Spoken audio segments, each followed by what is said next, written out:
5-star hotel, smoking cigarette, mixing codeine up with a Finnegan. She got thick, but she wanna get Finnegan. Drinking apple cider vinegar, wearing skim, cause she wanna be Kim and them. Alright, I know that you're bad, stop acting innocent. We ain't got generational wealth, it's only a year that I've had these millions. My whip could have been in a Tokyo drift, cause it's fast and furious. I went from the Toyota years to years, they had their chance but blew it. Now this girl want me in her uterus, fuck it, I'm rich, let's do it. Take a look at these diamonds, wrong, it's a life of squinting, can't just stare. With babe through thick and thin, she already fixed, so I'm halfway there. Brown and bad, couldn't change my mind, I was halfway there. 100 meters, I just put 9 gal in a sprinter. 100 eaters, they won't fit in one SUV. SOS, somebody rescue me, I got too many gal, too many gal I got. They can last me the next 2 weeks. Alright, like send the address through please. SUV, the outside white, the inside brown like Michael Jack.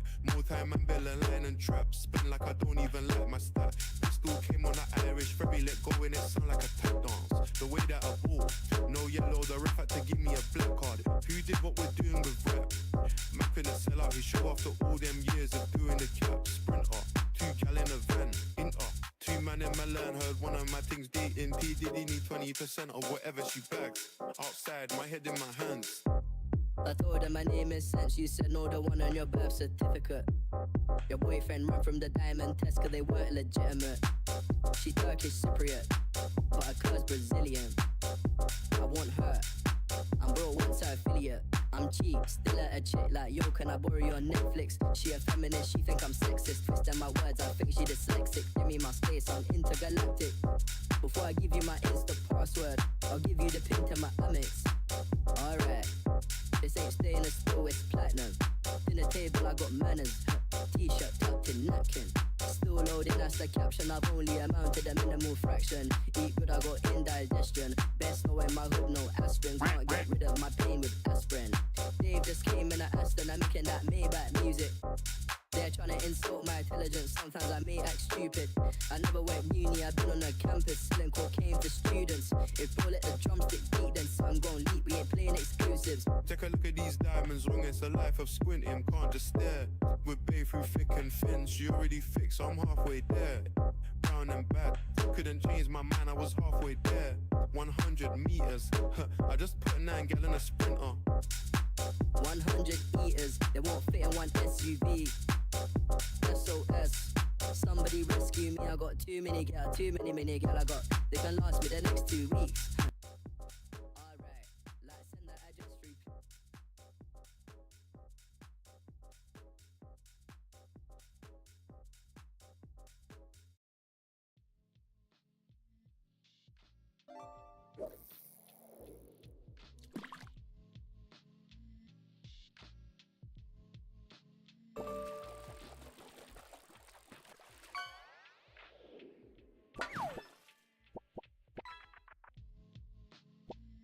Can you guys hear me? Okay. How do I sound? Hello everyone, welcome to the stream. Welcome to Talk Tuesday. I hope everyone is having a wonderful day. Not too sure if everyone can hear me, but I do see the mic moving, so I'm assuming, let me just turn it on here. Okay. Let me know how this sounds. So this is a mic I got like 2 years ago that I didn't use because I didn't like the way it sounded. I've noticed that it's like literally picking up everything, like, and it's like, that's my notepad. What? That's my mouse. This is me barely touching the mic. Okay, now I'm gonna switch. Okay. Now how does this sound? This sounds so much better in my opinion. It's fucking insane. These are headphones, by the way. They're headphones. Anyway, everyone, welcome to Taco Tuesday. I hope everyone's having a wonderful day. Restream is acting really stupid right now. I don't know what's going on with it. So I hope I'm live and everything's going good on both screens. No real promises there because we've been having fucking issues out the fucking wazoo lately. I'm just surprised I'm able to even like have YouTube brought up. It's insane. It's been insane. Okay, let me put this fucking over here. We're gonna be talking about aliens today. We're gonna be watching the committee, the House committee hearing. This happened 2 years ago. They did another one recently about when was it?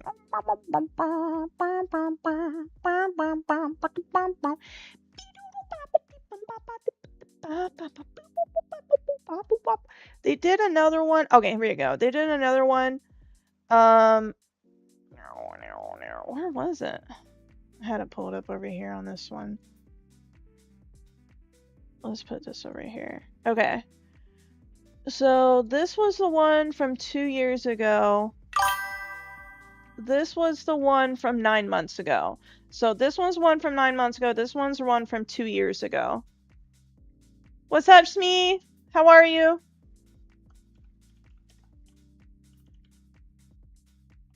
You know what? I'm doing this on my phone because it automatically just pops up y'all's name.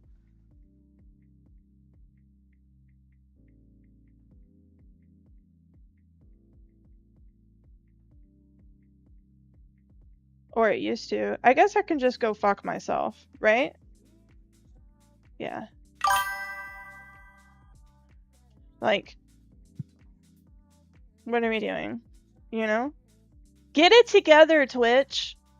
Anyway, so we're gonna watch this committee hearing. This is 2 hours and 19 minutes long. This one is 2 hours and 32 minutes long. I want to watch the first one first that they did 2 years ago. This is from CBS News, in case anyone's wondering. So we're using an actual news source, YouTube and Twitch, okay? We're using an actual fucking news source. Don't fucking get me on copyright horse shit anymore. Anyway. That's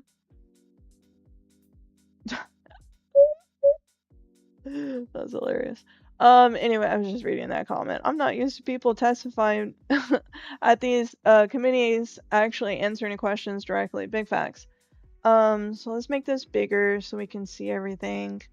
This was done 2 years ago. These people being presented are people who are no longer in the military or in any of these government installations anymore. And they decided to come together as a group. But these are about 5 of them right now.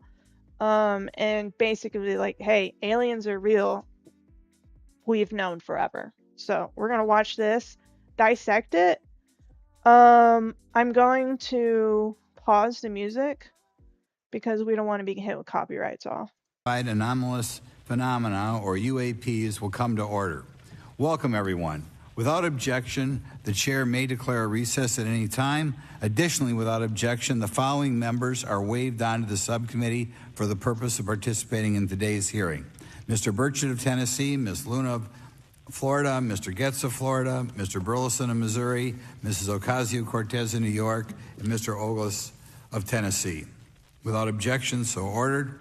For today's subcommittee hearing, both the chair and ranking member will have 10 minutes for opening remarks. We may both be giving some of those minutes to other members of our party. I'm now going to recognize myself for 10 minutes. I'm actually going to try to get out of here in about 4, and then we'll give it to some of my friends over here.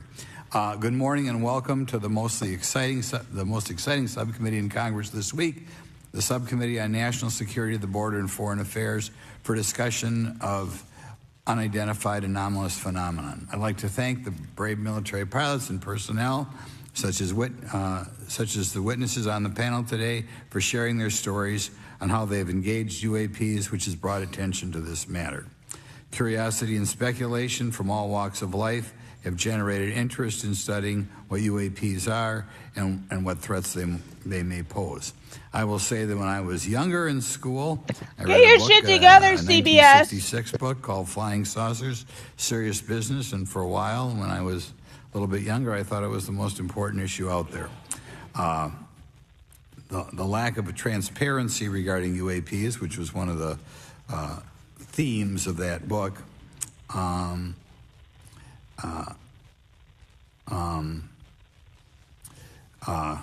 Yo, in any event, it's led to that static that you hear in the background is not me.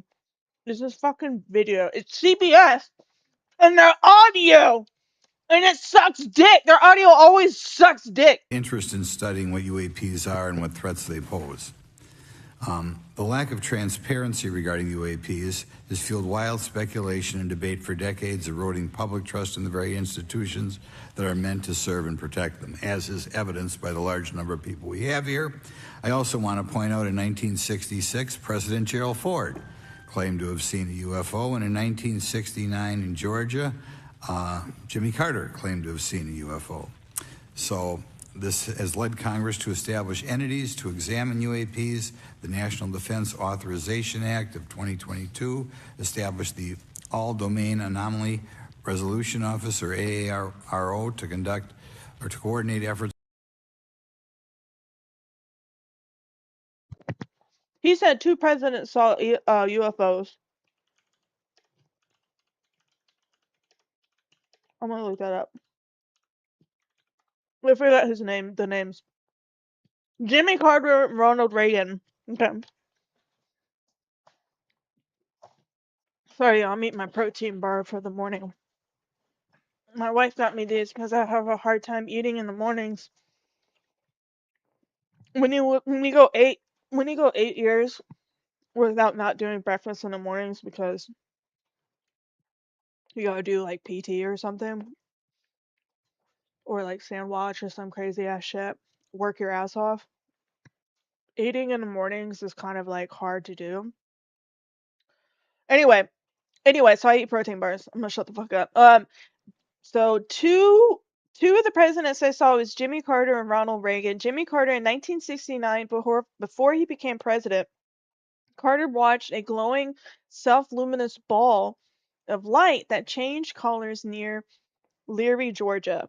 He filed an official UFO report with the National Investigations Committee on Aerial Phenomenon, known as NICAP, in 1973. Ronald Reagan in 1974, while serving as the governor of California, Reagan was flying in a Cessna when he and his pilot witnessed a mysterious bright light trailing their plane. The light suddenly accelerated and shot straight up in the sky at a 45-degree angle. Across the Department of Defense and other federal agencies to detect, identify, and investigate UAPs. However, AARO's budget remains classified, prohibiting meaningful oversight from Congress. In addition to AARO's efforts, NASA is leading an independent study on UAPs that will identify how UAP data is gathered from both civilian and government entities that can be analyzed to shed light on the topic. However, despite these offices being established, there lies a pressing demand for government transparency and accountability that cannot be overlooked, and that's been a problem that's been around for 50 years. The Biden administration handling of the Chinese spy balloon that violated U.S. airspace is one example how the government is not prepared for these. The Biden administration's description of events has shown that the government continues not to be forthright. Between the Chinese balloon being shot down and Y'all remember that? It was during COVID, the Chinese balloon being shot down. You guys remember that? And during that time, I remember this. I remember seeing this shit on TikTok. And during that time, when we were having this Chinese weather balloon that was floating around in our airspace,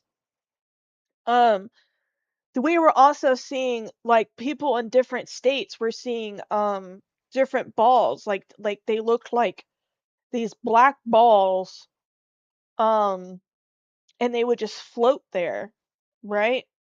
And then they would zoom off. afterwards. It was crazy. It was a crazy thing. I remember seeing shit like that. I'm like, damn. So everyone was like, is that another uh another Chinese balloon? Like, what is it? But people who don't know what a Chinese balloon is, this is what they're talking about. Chinese balloon incident. Chinese balloon, high altitude balloon orbiting China flew across North America airspace, including Alaska. Yeah, so this is what we saw, and it ended up coming over. I believe it was the Chinese government said it was a weather balloon. Oh, U.S. officials stated that balloon carried intelligence gathering equipment, but does not appear to have sent information back to China. They believe that while the balloon carried a motor, it could not overcome high altitude winds, and the Chinese leadership was not aware the balloon was going off course. Yeah. Oh, a meteorological airship. Yeah, that's what they said, that blown off course. You know, I'm not saying like that's not the case and the Chinese government is telling the truth. I'm not saying they are or they not because, eh, this is just fucking Chinese government, bro. Like, you know what I mean? But anyway, so we saw those. We were just. It was a whole fucking Two thing. It UAPs was a whole subsequently thing. shot down. Following the event earlier this year, the U.S. government spent $1.5 million in taxpayer dollars on missiles, yet we have seen little clarity from the Biden administration. We must demand transparency from the And Department of mind you, let's. Okay, Chairman Gossman, I believe, is a Republican, and of course he's going to make this political. And though it is political, it's more government, in my opinion, meaning it's both sides. So every side of the government has held this information against us for over 50 years, right? It's not right or left, it's the whole fucking government, right? So we gotta stop blaming Biden, because we didn't know about UFOs. Like, what are we doing? Are we gonna blame, who else are we gonna blame? We're gonna blame the Bushes? Like, what are we doing here? It's not in their clearance. They can't do it. What are we doing? It's not in their clearance. People think that presidents have like all this fucking power and all this like clearance and all this. They don't. They don't. They don't even know what's going on half the time in the CIA. You know what I mean? All right, anyway. Defense, our intelligence community, and our defense industry on the UAP work. We're going to ask some questions about that today. Congress recognizes the subject of UAPs is multifaceted and requires a careful, data-driven approach. Today, we'll see clarity from these witnesses' testimonies, or we'll seek clarity as to what can be done to improve reporting for military and civilians and remain committed to objective inquiry. Congress should work to ensure that knowledge is not driven by fear. Today, we are not just debating the existence of UAPs, we are deliberating on the principles that define our republic, which is a commitment to transparency and accountability. I look forward to hearing from our witnesses today about ways we can improve government efficiency and openness when it comes to UAPs. I thank each of you for your presence here today and for your dedication to safeguarding the interests of the American people. I look forward to your testimony. Now I'm going to turn it over for 2.5 or 3 minutes to Representative Burchett from Tennessee. You, just you, building your Oh app my God, enough! on Base 44. Thank you, Mr. Chairman. Thank you all for being here. I want to thank everybody for making this happen today, and I want to remind everybody this is a nonpartisan issue. This has nothing to do with party politics. I think the cover-up goes a lot deeper than that. I also want to thank my colleagues, Representative Anna Paulina Luna, sitting beside me here, Jared Moskowitz, my friend across the aisle, has an incredible mind, and I'm anxious to hear his questions. My buddy Eric Burleson, and it's not in my notes here, but Matt Gaetz. If it hadn't been for Matt Gaetz, myself, him, and Luna would still be down at Eglin Air Force Base trying to get some answers. He's got an incredible legal mind. Also, I know I saw it in the crowd there, George Knapp, my buddy Jeremy Corbell. I've They're not witnesses, but they've provided some statements on this subject, and I seek unanimous consent to enter those statements into the record, Mr. Chairman. Without objection. Also, would like to enter in, I understand now that this is unclassified and it's public record, but as we all know, that's sometimes difficult for the public to get a hold of. A report, Defense Intelligence reference documents, advanced space propulsion based on vacuum, space-time metric engineering, some light reading for some of our members. Without objection. Thank you. Mr. Knapp wrote, since 1969, the position of our military has been that UFOs pose no threat to national security and are not worthy of further study. I'd say that's the biggest understatement of the decade. He also goes on to talk about the dismissive attitude. It's at odds with what was revealed in documents, reports, and internal memos. And Mr. Cabral says, as he writes these words, the UFO is emerging as a major topic of global importance. Egg just being egg, pear just being a pear. State that as a fact. Out there, I met a fellow who came in here all the way from Denmark to be here for this meeting. So this is huge. This is worldwide. I think we suspect what's going on, but I'd also like to thank the members of Congress who have supported our efforts to make this hearing happen. Some have even confided to me that they've had UFO sightings of their own. Those members, of course, some of them wish to remain anonymous, and I'll keep it that way. But also, finally, I'd like to thank these three brave witnesses here. They took an oath. 3 of them are there. I thought it was the 5. Constitution of the United States, and dadgummit, they're doing it. And we owe them a debt of gratitude. How he said that, and dadgummit. Yeah, it's cool. Like, okay, these people, I don't know if they do it here. They say it here. But these people have to swear that they're telling the truth, right? When you go to these hearings, you swear.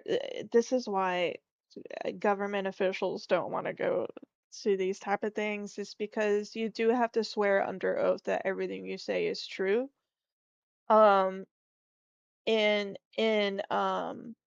If it's not true, then you face time in federal prison, right? So it's serious that these three men are here. Okay, they're no longer with a government agency. Anyway, yeah, there's a big thing that they're here. A big thing. Y'all quit clapping. You're cutting in on my time. Just kidding. These folks, they've got nothing to gain from this, and I think you're going to find out that they've endured quite a few slings and arrows. We need to remember them in our prayers and their families. And I'm thankful to them for their honest testimonies.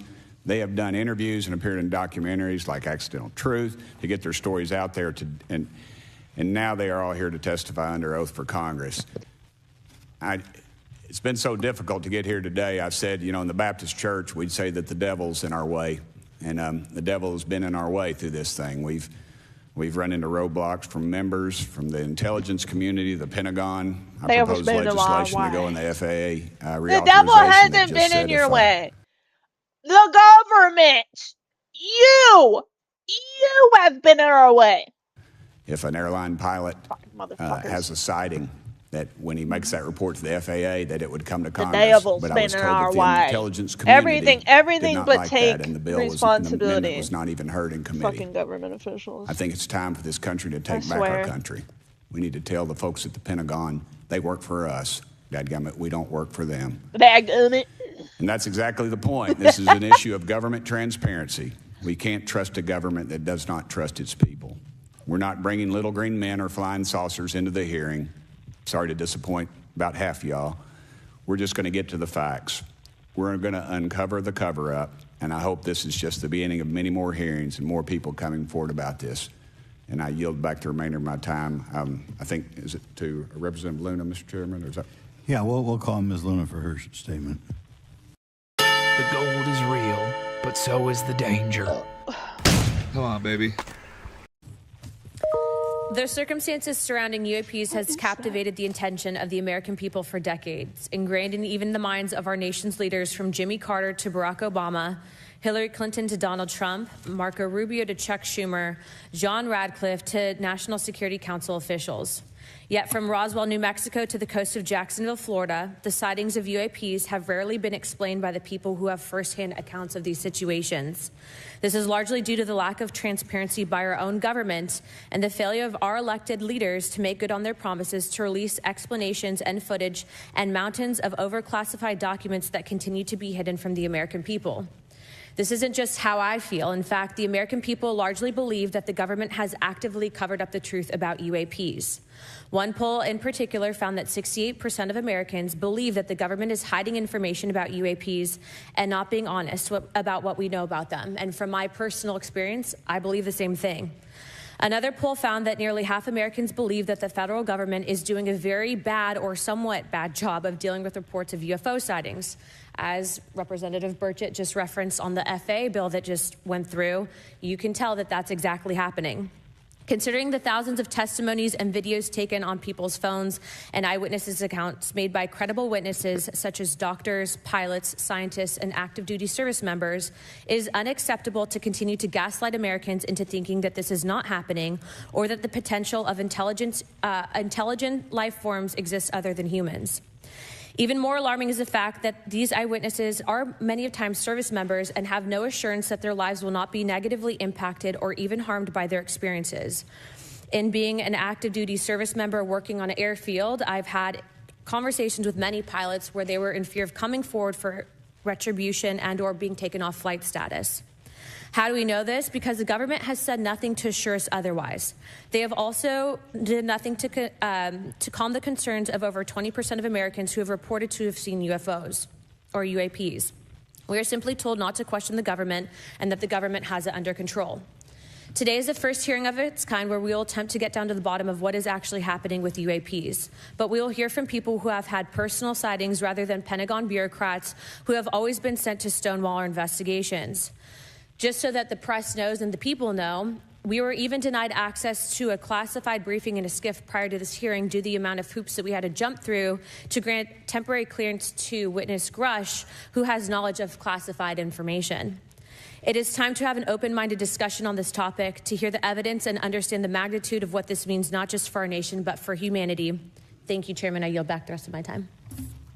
Thank you very much, and I'd like to thank you and Mr. Burchett for bringing this topic to my attention. Now we'll recognize National Security Subcommittee Ranking Member Garcia for 10 minutes. Well, thank you, Mr. Chairman, and I want to thank first our witnesses for joining us today. I want to begin by thanking you all for your service to our country and for sharing your voices today and your courage to be here as well. To Mr. Graves, particularly grateful to you to spend some time that we had for you to share with candor some of your experiences, so I appreciate that as well. I do want to thank all the members of our subcommittee today and also those that are here and have waved on for their incredible interest in this issue, particularly to Congressman Burchett. I know that your leadership has brought us to this place today, and I want to thank you for that, as well as everyone else that's been engaged in this work. I also want to thank the oversight staff, who I know has been working very hard to ensure that today's hearing is serious, that it's transparent, and that it also provides appropriate answers, as our oversight body always demands. Now, it's really important that we're here in a bipartisan way to have this conversation, which really, to the heart of it, is about national security and key to the subcommittee's core purpose. This is the subcommittee on national security of the Oversight Committee. Now, our witnesses will testify today that UAPs have posed a serious safety threat, and we must understand this. More broadly, we're dealing with real questions that get to the heart of our faith in government. Faith in our institutions, as we all know, is at an all-time low. Partisanship and alternative facts make it too easy to doubt narrative or our institutions. Thank you. But this hearing will offer the public unique perspectives, building on years of reporting by both federal agencies and the independent media. Now, some of the earliest reporting on this issue was a groundbreaking 2017 New York Times report, which revealed research, as we know now, on unidentified anomalous phenomena, or as many call UFOs, by the Defense Intelligence Agency. Mr. Graves and Commander Favor's experiences with UAPs have also been documented by the public, not just by the New York Times, but CNN and many other national news outlets. Now, the Office of the Director of National Intelligence has published public reports documenting UAPs, and on June 9th, 2022, NASA announced that the agency is commissioning a study to, of course, examine unidentified anomalous phenomena. Now, the sheer number of reports, whistleblowers, and stories of unidentified anomalous phenomena should raise real questions and warrant investigation and oversight. And that's why we are here today. Now, pilots have reported encounters for years. Now, because of the stigma around reporting these incidents, we still don't have a complete picture of actually what's going on, particularly as our witnesses will testify on the civilian side, and that is a real problem that we have today in the country. Now, it's very important that we show that Democrats and Republicans in Congress can come together in a bipartisan way to cut through misinformation and to look at the facts in a serious and thoughtful manner. If we are to advance oversight and public disclosure, we must also gain the broad support of the public. We will succeed getting facts out to the public faster if there is a broad public support as part of the process. Now, I understand fully the Department of Defense is hesitant to share information that could also undermine our national security by revealing information on the capabilities of our own aircraft, our sensors, and other sensitive material. At the same time, many people believe that we're withholding information from them, and that is dangerous also. I believe in openness and transparency. That is also the role of Congress, and I want to trust that the American people will be able to weigh the evidence and make up their own minds. Now, we have incidents where sensors, sometimes even multiple types of sensors, detect things that we cannot explain. UAPs, whatever they may be, may pose a serious threat to our military or civilian aircraft, and that must be understood. Now, my career and training as a longtime and career educator and teacher and researcher tell me that we should never rule anything out. Now, when I was in the Navy, I was on the USS Wasp for 5 years, and when I was there, I didn't see anything. And we were out to sea quite a bit. Now, I didn't see anything, but I heard people seeing stuff. Sorry, guys, I took a hit earlier. Just now getting me, got an aftershock. But no, I've never seen anything. I've had chiefs tell me, I've had everyone up and down command tell me that they've seen things, and throughout their career, not necessarily being on the USS Wasp, but just throughout their career. 'Cause when we go out to sea, we go way out there. You know what I mean? Out there, you don't see land, so you're literally out in the middle of the ocean.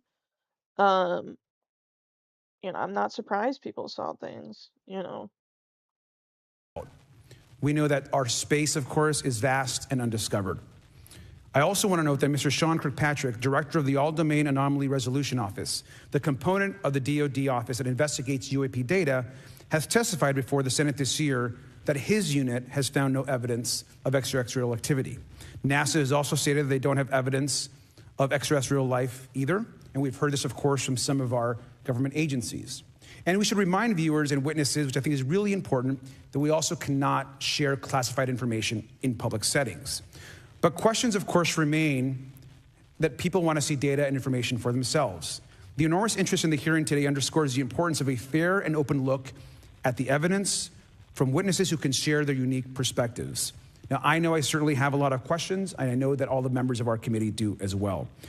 We should come to this hearing with an open mind, and we should not let our existing ideas restrict us on either side. I hear over and over from many agencies the stigma around reporting and investigating UAPs prevents us from getting real answers. We know that whistleblowers have reported harassment, intimidation, or stigma as well, and this is not acceptable. If people can't report incidents which would have national security or safety implications, then that also has serious consequences for us. As ranking member of this subcommittee, I know my job would be completely impossible if whistleblowers or others feel intimidated to come before this committee. We can't be afraid of asking questions, and we can't be afraid of the truth. I'm proud to say that this hearing builds upon bipartisan work by members of the House and Senate dating many years back, which has sought to increase awareness within the Department of Defense and to mandate more of Congress of UAPs. We know the Senate is taking up an amendment to their defense authorization bill, which will create a commission with broad declassification authority, and we should all agree that that is an important step. Members of both parties and senior officials in multiple administrations have taken an interest in this issue, and we're proud to carry and build that confidence in the American people. This hearing will also not be the end of this discussion, but a new chapter and start to years and years of work that many folks, both in the public and within government, have been working on. We should encourage more reporting, not less, on UAPs. The more we understand, the safer we will be. We will hear testimony from witnesses today with a long record of service to the American people and with subject matter expertise. Our witnesses have a unique opportunity to share their perspective, insights, and their experiences with the American people. And I encourage all of my colleagues to engage with these difficult questions with an open mind and to follow the facts on behalf of our country. I also just want to say more broadly that we should look at this hearing and believe that everything is on the table as it relates to UAPs. I think an open mind is absolutely the best. I want to yield 2.5 minutes, the remainder of my time, to the representative from Florida, Representative Moskowitz, for an opening statement. He also has been very much engaged in this issue, and I want to thank him for his leadership. Congressman. Thank you, Ranking Member Garcia. Thank you, Mr. Chairman. I want to thank Tim Burchett and Anna Paulina Luna for their leadership in pushing this hearing forward. I want to thank, obviously, committee staff and their staff working on this on a bipartisan basis because many Americans are deeply interested in this issue, and it shouldn't take the potential of non-human origin to bring us together. Additionally, I want to thank the witnesses for coming forward to share your perspectives, your thoughts, and the sightings of UAPs. Unlike other hearings many times in Congress, you're not here to help a political party, but you're here to share information with the American people. And it's not something that is just going on in this administration. It's something that's spanned many administrations. For decades, many Americans have been fascinated by objects mysterious and unexplained, and it's long past time that they got some answers. The American public has a right to learn about technologies of unknown origins, non-human intelligence, and unexplainable phenomena. Those are not the words of a UFO Twitter account, though that is a direct quote from Majority Leader Chuck Schumer, that the American public has a right to learn about technologies of unknown origins, non-human intelligence, and unexplainable phenomena. In an interview with Fox News, recent former Director of National Intelligence John Radcliffe confirmed the U.S. government is aware a lot more sightings of UAPs and that they have not made that information public. I quote, "There are a lot more sightings that have not been made public," Radcliffe said to Fox News. For me, this hearing is about transparency. We unfortunately live in a time in which many people distrust government and our institutions. And overclassification of information away from the American public or even Congress contributes to today's politics. The American people have regular questions. What are UAPs? How come the media doesn't report more on them? Are they foreign adversaries? Are they U.S. technology? Are they something else? They ask themselves, how come when a Russian jet shoots flares at one of our drones, we have perfect pictures and videos to show the American people and the world? But when it comes to UAPs, nothing. Of course, we must always protect our national security to maintain our superiority, like when stealth helicopters were only rumored to exist, but were used in the Osama bin Laden raid in 2011. But we can't allow that to be used as a shield to keep the American people completely in the dark from basic truths. The American people deserve to hear more about special access programs. Congress has a right to know if there's any unsanctioned weapons development, satellite imagery that has not been provided to Congress. Congress created the All-Domain Resolution Office in the NDAA of 2022. In its initial analysis, there are 171 uncharacterized UAP reports, and this is the words from the report, that appear to have demonstrated unusual flight characteristics or performance capabilities. I believe more information is known about the 171 instances. It's time for Congress to reinsert ourselves. I call on our military leaders and intelligence officials to release more information to the American people about UAPs. And to our military leaders, if there's nothing to conceal, let Congress go to Wright-Patterson Air Force Base, the Dugway Proving Ground, or even Groom Lake in Nevada. We should have disclosure today. We should have disclosure tomorrow. The time has come. Thank you, Ranking Member. Thank you, Mr. Moskowitz, and I would yield back now to our chairman. Thank you. This is how you can uncover all the secrets of your family that no one ever told you. There is a platform where you can search. Right, now I'd like to introduce our witnesses. Our first witness is Lieutenant Ryan Graves. He's the executive director of Americans for Safe Aerospace. Lieutenant Graves is also a former U.S. Navy F-18 pilot with his own UAP experience. The next witness, David Grush, is a former senior intelligence officer with the National Geospatial Intelligence Agency and was a senior technical advisor for UAP issues. And finally, retired Navy Commander David Fravor, squadron leader who worked as a naval aviator for 18 years. Mr. Fravor has his own UAP experience, known as the TikTok event. I look forward to hearing from all three of you today. The TikTok event?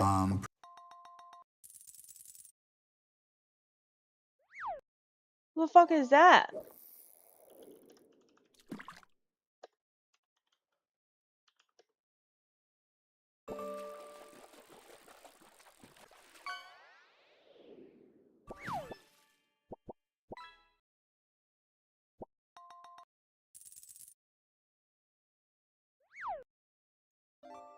Okay, so the encounter occurred in November 14th, 2004, off the coast of Southern California. The pilots, Navy commanders David Fravor and Alex Diedrich.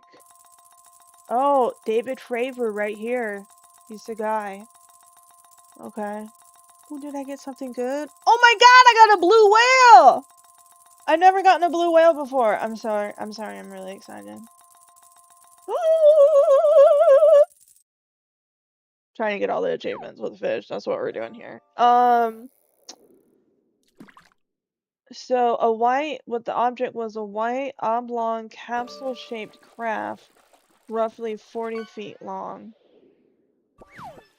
The motion is maneuvered abruptly like a ping pong ball, hovering over churning water before rapidly ascending and descending. Let's watch it. The U.S. intelligence community on Friday released a long-awaited report on what it knows about UFOs, or unidentified flying objects. Some of the more than 100 instances it studied could be explained by atmospheric occurrences, foreign adversary actions, or other phenomena. But most of the incidents defied explanation. One person who knows that well is retired Lieutenant Commander Alex Diedrich, a retired Navy fighter pilot. Alex Diedrich, welcome to the NewsHour. So tell us what you saw. So it was her. It was back in a training mission in San Diego. It was her and him. They were both in the training mission together. So in November of 2004, off the coast of Southern California, we were preparing for our deployment, running training exercises, and when we launched, anticipating going to a particular airspace and running these training exercises, we were interrupted for a real-world intercept. We were vectored to try to get a visual tally on something that another ship in our carrier strike group was picking up on their radar. So we followed their vectors, and we ended up getting a visual contact. There were 4 aircrew and 2 aircraft. So each aircraft is a cockpit with a pilot and a weapons systems officer. And so among the 4 of us, we picked up this visual tally on this UAP, this unidentified aerial phenomenon. And what did it look like? So we describe it as looking like a Tic Tac. It looks like the little breath mint in larger scale, but white, oblong, no apparent flight control surfaces, no apparent visible.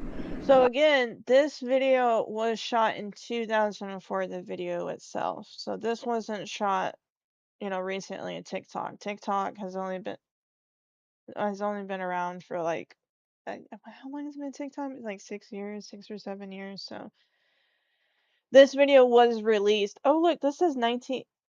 Oh, no, yeah, it was 2004. Yeah, what's up, Mumi? Means of propulsion, and it was maneuvering in a way that we didn't recognize, that we couldn't classify, we couldn't identify. And what do you think it is, looking back? Oh, I'm not qualified to make that analysis. It's almost 17 years now, to make that analysis. And I know there are a lot of folks who are curious and concerned about it, but I gave my debrief, gave what I could in terms of the information and data from that day, and I'll leave it up to the expert analysts to do their job and make that determination. The report uses this language that there are UAPs who, quote, appeared to remain stationary in winds aloft, move against the wind, move abruptly, or move at considerable speed without discernible means of propulsion. Does that sound about like what you saw? So I can't speak to what the winds were on that particular day. I don't know that we noted them, but it certainly did behave in a way, maneuvered in a way that we couldn't explain, and we couldn't anticipate its next move. So normally when you're looking at another aircraft, we do a lot of BFM or aerial combat maneuvering, where we are looking at turn circles or turn radius and anticipating the next move of our adversary, or if we're scrimmaging with each other. And in this particular case, it just broke the mold and kind of blew our minds in terms of the way it was maneuvering. The report talks about how maybe the number of people reporting these incidents is actually low because there was a stigma attached to reporting. Did you ever experience that? Was there a stigma when you reported, and or did people respond to you strangely when you talked about it? Sure. So I don't consider myself to be a whistleblower, and I don't, the media has been calling me and asking me to do these interviews, and as a military officer, I feel that I have a duty and an obligation to respond to those citizens who are curious and concerned about this issue. But if there is something that comes of this, I hope that it's a reduction in stigma, and that folks who do encounter something, whether it's in our airspace or in our waters, near a military exercise or just off of our coast, that folks will be encouraged to report, and to report up through the official channels, to actually do a thorough observation and capture it if they can on film or on video, and again to relay that up so that those who are... All right, so that was what they were talking about, that he was actually involved. That was his UAP event. Pursuant to Committee Rule 9G, Yo, what's going on, bro? Stand and raise their right hands. Do you solemnly swear? We're learning about aliens today. So y'all just coming in, we're learning about aliens today. We're watching the committee hearing on UFO sightings. We're watching the one that was 2 years ago, and then we're just doing an in-depth, and I guess you could say an in-depth analysis of it. But we're just checking things, hanging out, talking about it. We're about to give is the truth, the whole truth, and nothing but the truth. So help you God. Let the record show that all the witnesses answered in the affirmative. You may be seated. We appreciate you all being here today and look forward to your testimony. I'll remind the witnesses that we have read your written statements and they will appear in full in the hearing record. Please try to limit your oral statements to 5 minutes. As a reminder, please press the button on the microphone in front of you so that it's on and the members can hear you. When you begin to speak, the light in front of you will turn green. After 4 minutes, it'll turn yellow, and the red light, when that comes on, it tells you your 5 minutes have expired. I'll now recognize Mr. Graves for 5 minutes for your opening What's up with my post?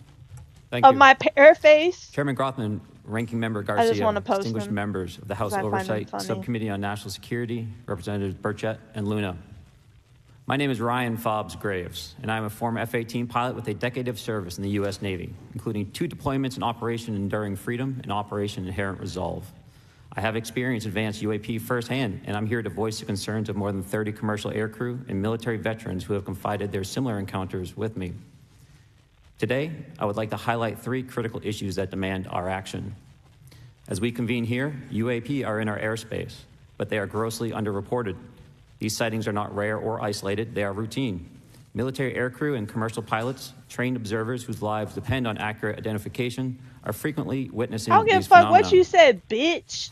The stigma attached still to gonna UAP post is them. real and powerful and challenges national security. It silences commercial pilots who fear professional repercussions, discourages witnesses, and is only compounded by recent government claims questioning the credibility of eyewitness testimony. Parts of our government are aware of more about UAP than they let on, but excessive classification practices keep crucial information hidden. Since 2021, all UAP videos are classified as secret or above. This level of secrecy not only impedes our understanding, but fuels speculation and mistrust. In 2014, I was an F-18. So he said since 2020, they've been classified as top secret or above.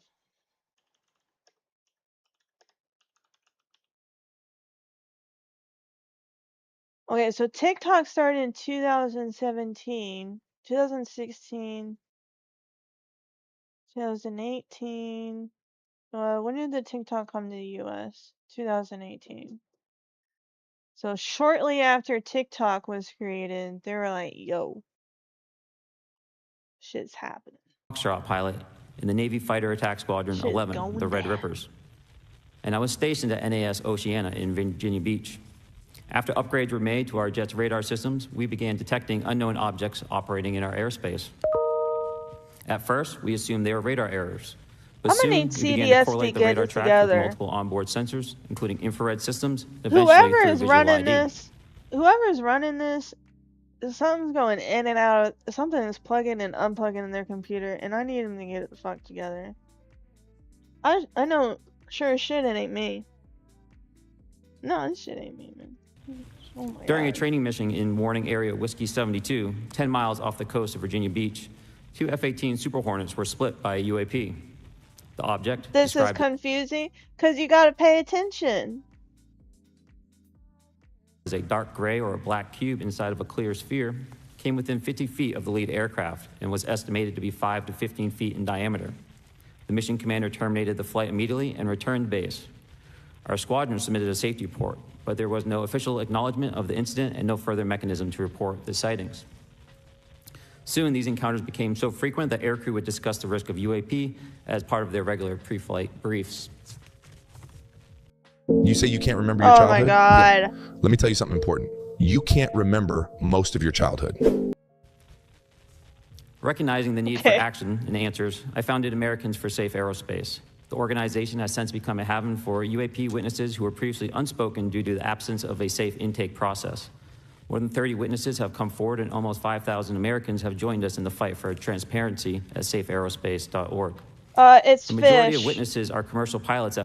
You can use command !fish, or you can redeem it in the channel point section by clicking the little rainbow pear that's at the bottom. And then you can fish. Majority major airlines. Often, they are Like what veterans Mumi with just decades did. of flying experience. Pilots are reporting UAP at altitudes that appear above them at 40,000 feet, potentially in low Earth orbit or in the gray zone below the Kármán line, making inexplainable maneuvers like right-hand turns and retrograde orbits or J-hooks. Sometimes these reports are reoccurring, with numerous recent sightings north of What Hawaii. he's talking about, J-hook. These are abnormal flight patterns. So a plane just can't go right up and then pew. That we don't have capability yet. We don't have the capability of doing it. So they can't. That's abnormal. And what they're talking about a J-hook, it looks like this. So they're like boom, like that. So boom. We don't have the capability of doing that. Whenever we turn around, it's like the shh, right? And it's not that fast. Like you can't, you know what I mean? It's like whoosh, they're going, pew. That's abnormal. That's what he's talking about when he says J-hook. And in the North Atlantic. Other veterans are also coming forward to us regarding UAP encounters in our airspace and oceans. The most compelling involve observations of UAP by multiple witnesses and sensor systems. I believe these accounts are only scratching the surface, and more will share their experiences once it is safe to do so. In closing, I recognize the skepticism surrounding this topic. If everyone could see the sensor and video data I witnessed, our national conversation would change. I urge us to put aside stigma and address the security and safety issue this topic represents. If UAP are foreign drones, it is an urgent national security problem. If it is something else, it is an issue for science. In either case, unidentified objects are concerned for flight safety. The American people deserve to know what is happening in our skies. It is long overdue. Thank you. Mr. Rush? Mr. Chairman, ranking members and congressmen, thank you. I'm happy to be here. This is an important issue, and I'm grateful for your time. My name is David Charles Grush. I was an intelligence officer for 14 years, both in the U.S. Air Force, both active duty, Air National Guard, and Reserve, at the rank of major, and most recently from 2021 to 2023, at the National Geospatial Intelligence Agency, NGA, Okay, thank you for letting me know, bro. at the GS-15 civilian level, which is the military equivalent of a full bird colonel. I was my agency's co-lead in unidentified anomalous phenomena and transmedium object analysis, as well as reporting to the UAP task force, UAPTF, and eventually, once it was established, the All-Domain Anomaly Resolution Office, AARO. I became a whistleblower through a PPD-19 urgent concern filing in May 2022 with the Intelligence Community Inspector General. Following concerning reports from multiple esteemed and credentialed current and former military and intelligence community individuals that the U.S. government is operating with secrecy above congressional oversight with You know what that regards means? to UAPs. Oh My man, testimony it is doesn't based work on over there on information I've been YouTube. given by individuals with a long... Yeah, it's only a Twitch. It's only a Twitch one. Yeah, it's only on Twitch. Hey, I caught the biggest catch in the game. Yeah, bro, sorry. I don't know why it's like that. I think it's stupid. Yeah, you can put up to 5 lines in there, or bro, you can go to the rainbow pair there. You can use, it's like the third one. It's a redeem button, so you can do that one too if you don't want to do the whole explanation mark. I'm kind of lazy. I do the redeem one. But yeah, you can do up to 5 lines in there. long-standing So you track can do it record of 5 legitimacy and service to this country. Many of whom also have shared compelling evidence in the form of photography, official documentation, and classified oral testimony to myself and my various colleagues.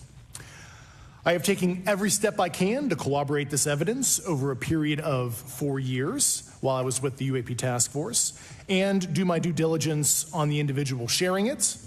This is because of these steps, I believe strongly in the importance of bringing this information before you. I think you have to do it alone. I am driven by a commitment of both to truth and transparency, rooted in our inherent duty to uphold the United States Constitution and protect the American people.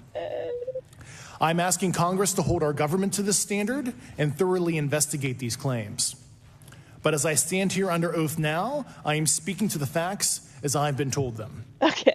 In the U.S. Air Force, in my National Reconnaissance Office, NRO, reservist capacity, I was a member of the UAP Task Force from 2019 to 2021. I served at the NRO Operations Center on the Director's Briefing Staff, which included the coordination of the Presidential Daily Brief and supporting variety of contingency operations, which I was the Reserve Intelligence Division Chief backup. In 2019, the UAP Task Force Director asked me to identify all special access programs and controlled access programs, also known as SAPs and CAPs, we needed to satisfy our congressionally mandated mission, and we were direct report at the time to the DepSecDef.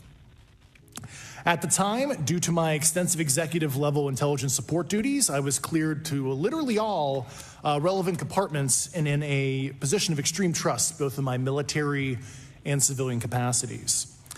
I was informed in the course of my official duties of a multi-decade UAP crash retrieval and reverse engineering program.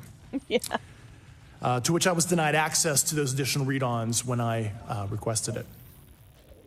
I made the decision, based on the data I collected, to report this information to my superiors and multiple inspectors general, and in effect becoming a whistleblower.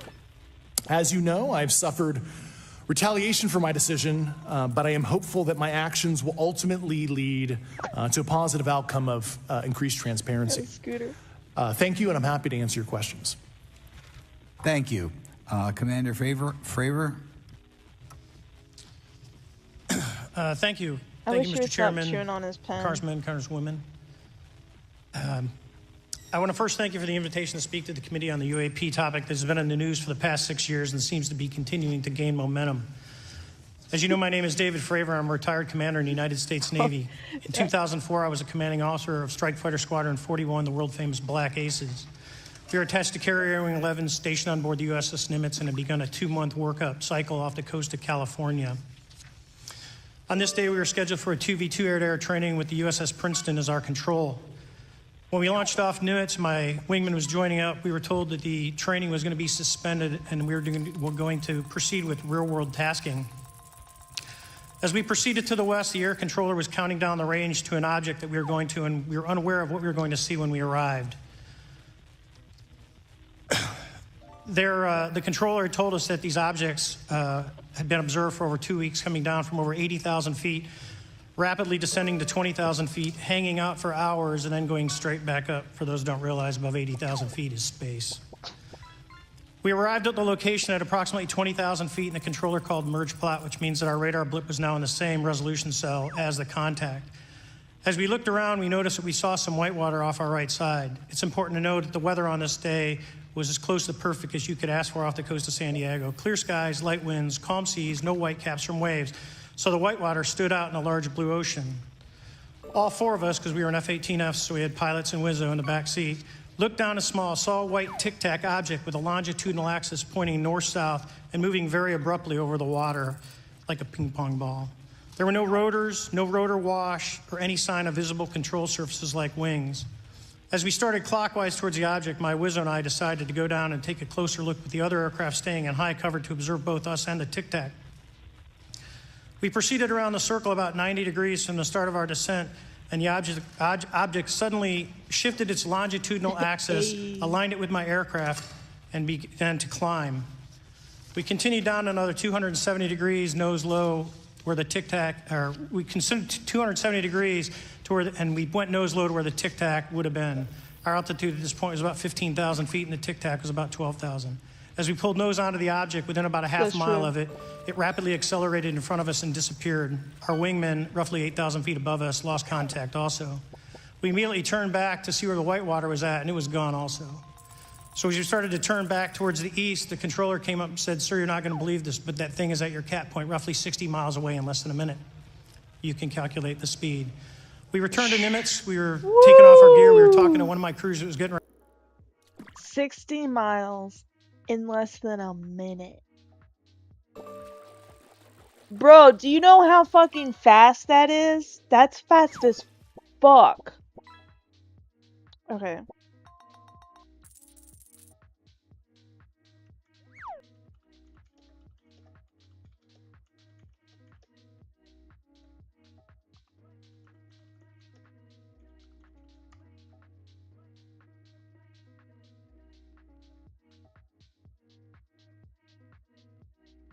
No.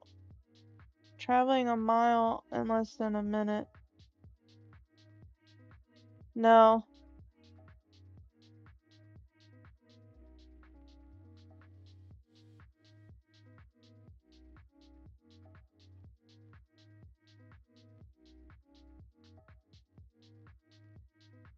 What the hell? Oh, my nums lock wasn't working. What the fuck?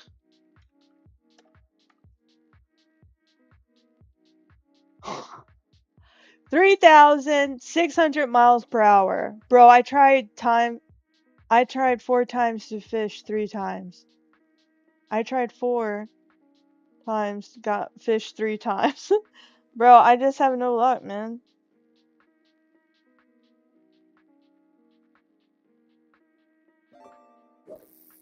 Dang, dude, that's crazy. Contextual, nearly 5 times the speed of sound. Holy, it was Mach 4.7. Oh my god. Already launched, we mentioned it to them, and they went out and luckily got the video that you see, that 90-second video. What you don't see is the radar tape that was never released, and we don't know where it's at, of the active jamming that the object put on an APG-73 radar, and I can get into modes later if you're interested. What is shocking to us is that the incident was never investigated. None of my crew ever questioned. Tapes were never taken, and after a couple days, it turned into a great story with friends. It wasn't until 2009 till Jay Stratton had contacted me to investigate. Unbeknownst to all, he was part of the ATIP program in the Pentagon led by Lou Elizondo. And there was an unofficial official report that came out that's now on the internet. Years later, I was contacted by the other pilot, Alex Dietrich, and asked if I'd been contacted, and I said no, but I'm willing to talk. I was contacted by Mr. Elizondo, and we talked for a short period of time, and he said we'd be in contact. A few weeks after that, I was made aware that Lou had left the Pentagon in protest and joined forces with Tom DeLonge, Chris Mellon, Steve Justice, and others to form Two Stars Academy, an organization that pressed the issue with leading industry experts and U.S. government officials.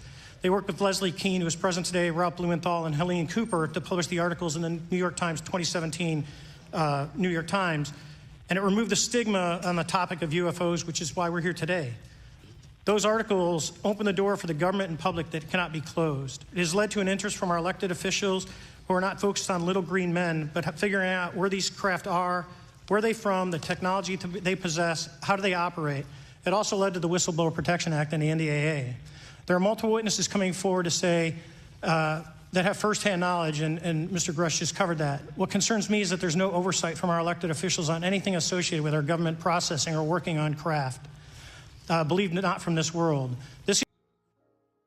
What do you think about the two other fruits that people like call the copiers of Pear? I don't know their name. What two other fruits? What are you talking about? Call the copiers of Pear. What are you talking about? There's two other fruit streamers? I mean, I'm sure there's fruit streamers. I mean, I'm friends with a couple of them. The fruits talk. They look like pears. Well, let's see who you're talking about, bruh. Are they on YouTube or Twitch? Bitch, I know! Pear is a fruit.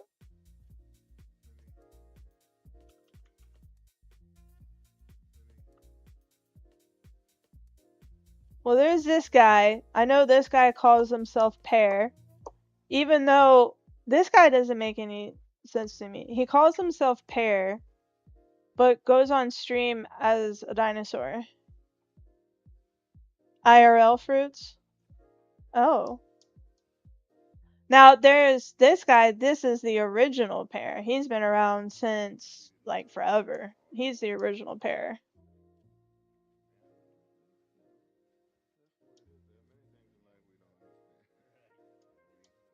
He's cool. I like the Pear. Royal Pear is the...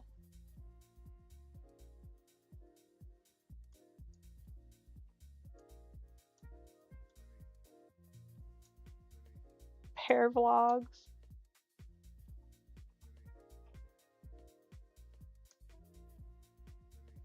What is this?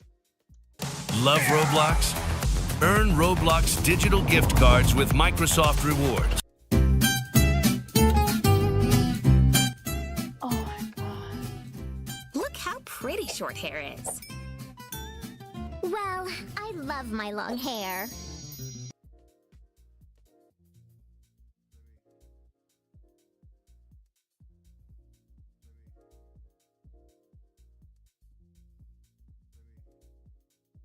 But yeah.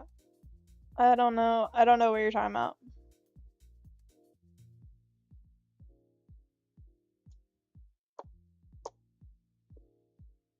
Back to aliens! This issue is not a full public disclosure that could undermine national security, but it is about ensuring that our system of checks and balances works across all work done in the government using taxpayer funds. Relative to government programs, even unacknowledged WAVE programs have some level of oversight by the appropriate committee members in the House and Senate. And this work that is said to be occurring from whistleblower testimonies should not be exempt. In closing, I would like to say that the Tic Tac object we engaged in 2004 was far superior to anything that we had on time, have today, or are looking to develop in the next 10 years.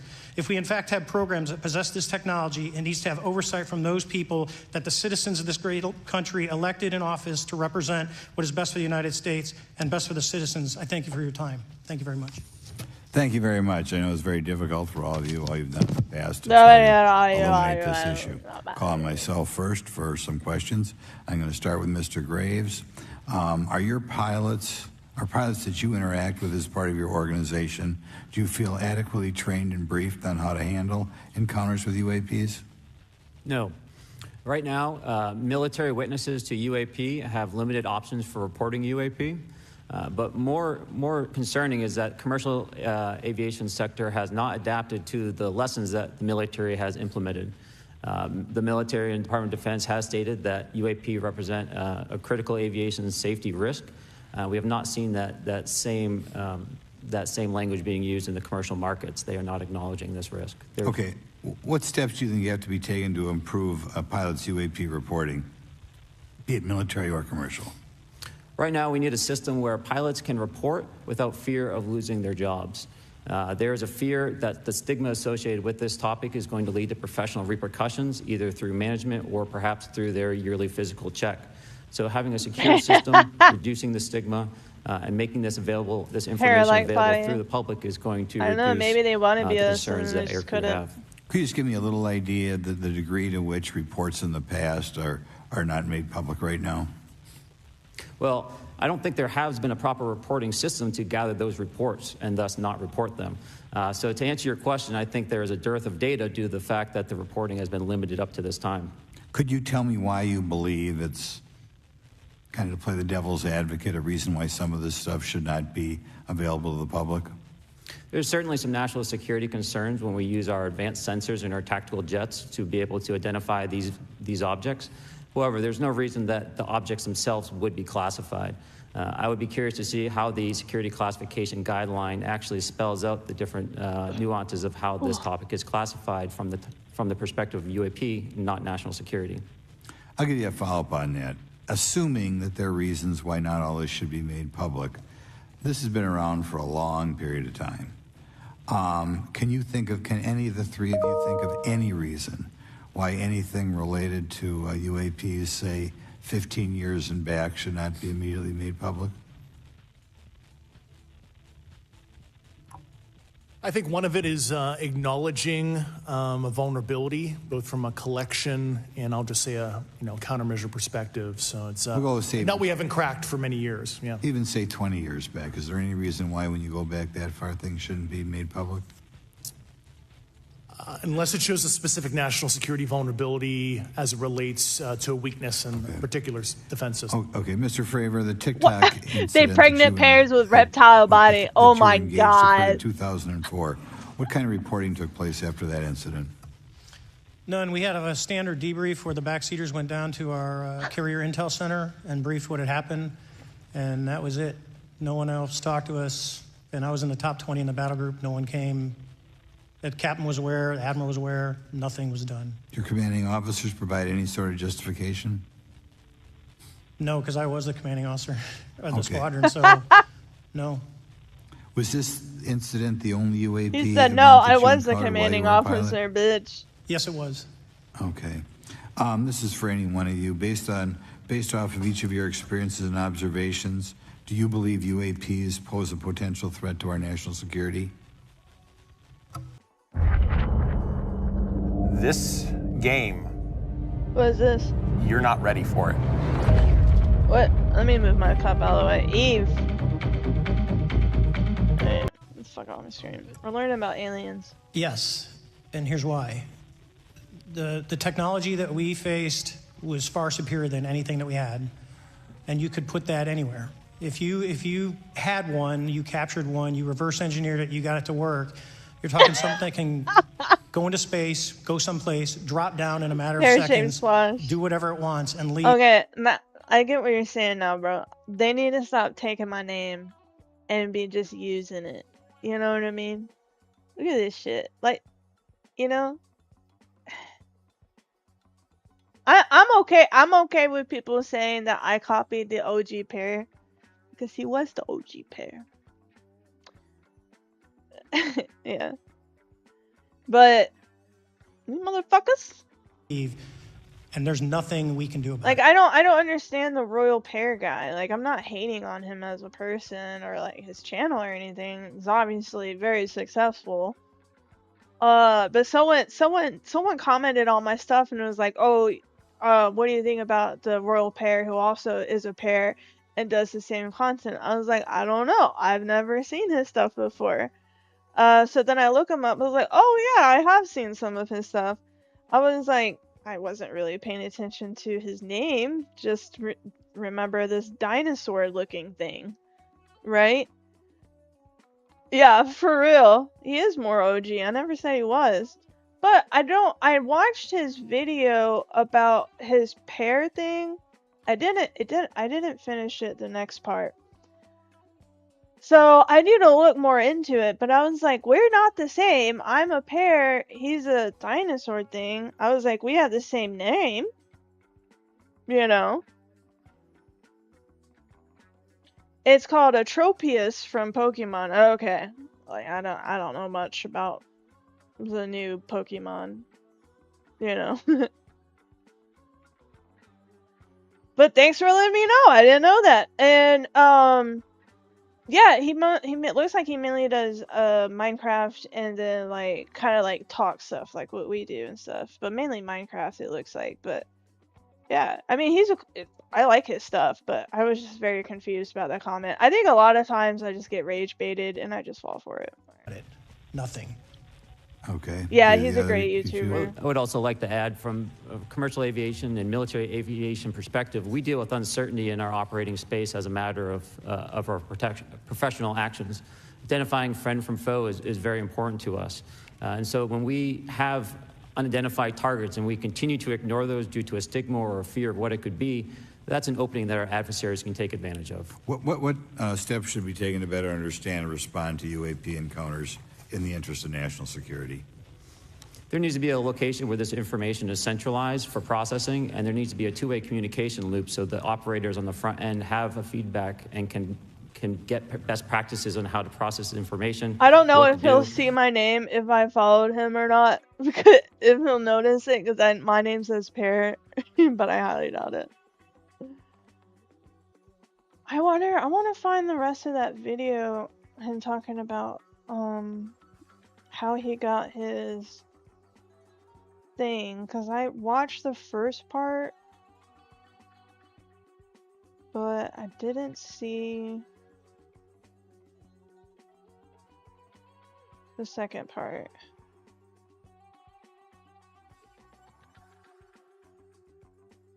Yeah, does it every now and then, goes off. Why he is a pear. Okay, hold on, let me look at it.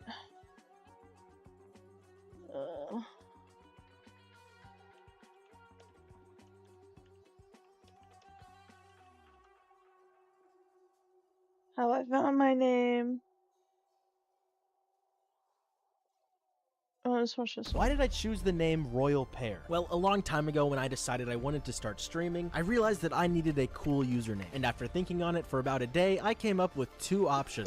Mellow Jello, my Yes. PlayStation username at the time, That's a pretty and good my one, actual actually. fucking government name with a 7 behind it. Obviously, I didn't choose that one. But after realizing I didn't want to be called Mellow Jello, I lost Shut up! interest. My confidence was in the gutter, and I didn't want to start streaming because I didn't have a cool name. But seemingly out of nowhere, a wave of motivation came and hit me. I decided to look at my favorite creators. Small Ant, Point Crow, Hungry Box, Emperor Lemon. Holy shit. I can just combine two random words. Purple has always been my favorite color, so it was pretty easy to decide on royal. But I couldn't think of a noun, so my fat ass ran to the fridge for inspiration. I looked in the top shelf and saw it. Homemade salsa my mom made. Oh my god, royal salsa is a stupid fucking name. I kept looking around. Royal ham, royal tortilla. But nothing sounded right until I looked in the fruit drawer where history was made.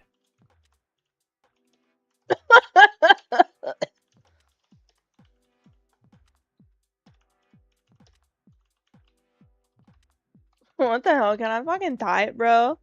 Okay, cool. Okay, thank you. Okay.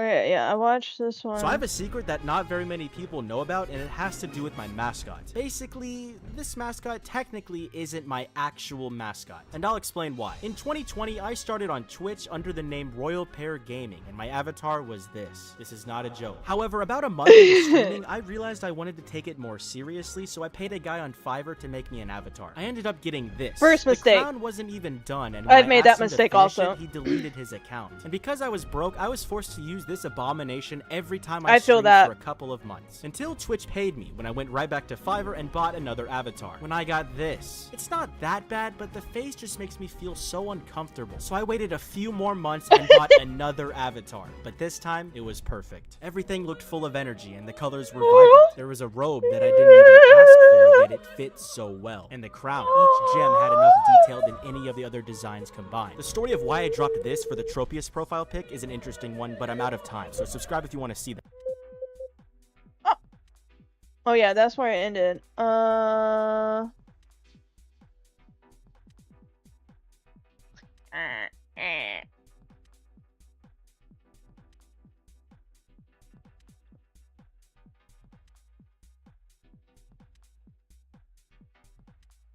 That's it. I spelled lore wrong. That'll probably help, right? How I found my name. Why I picked Tropius. Okay. Why did I choose this little guy as my mascot? And He is spoiler cute, alert, though. he wasn't even my first choice. Well, first 15 million people saw the evolution of my mascot before this guy. And then I made a follow-up explaining why I used this guy. Well, as most people know by now, this is a Tropius, a Pokemon. Specifically, the Pokemon Ranch model of Tropius. Though a lot of people seem to think I'm from Pokemon Rumble, I but don't it's think close people enough. Now, I subbed. straight up have a confession. There was The a answer part you're two, waiting for okay. is gonna be kinda underwhelming. Don't believe me? Well, let's start with the obvious. Are you thinking I Is chose it just- Tropius I mean- because he's maybe my favorite Pokemon? Hold on. Well, he's not. My favorite Pokemon is Kyogre. And then after That's that, a good I still have Pokemon some favorites choice. before Tropius. Well, maybe you're thinking I chose him because he's green or he's associated with fruit, with both kind of matching the same vibe as my name. But even that's wrong. The real reason I chose Tropius, and this is the honest to goodness truth, I told you it would be underwhelming, is that I was scrolling on the internet one day, saw this sprite randomly, and just loved the face he was making. Which reminds me, I've never made a video explaining why I'm named Royal Pear. If enough of you subscribe, I'll make it. Okay, that was the one before he made.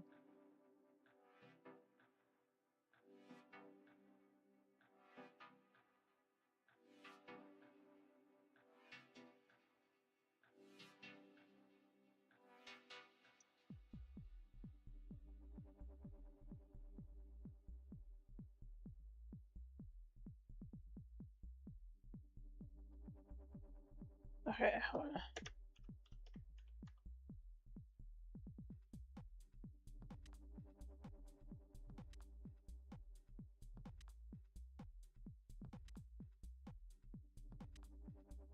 The fake Royal Pear plush going around on the internet is so cursed. First off, why does my face look like that? There's no way I'm that ugly. Am I, guys? My eyes are so far apart.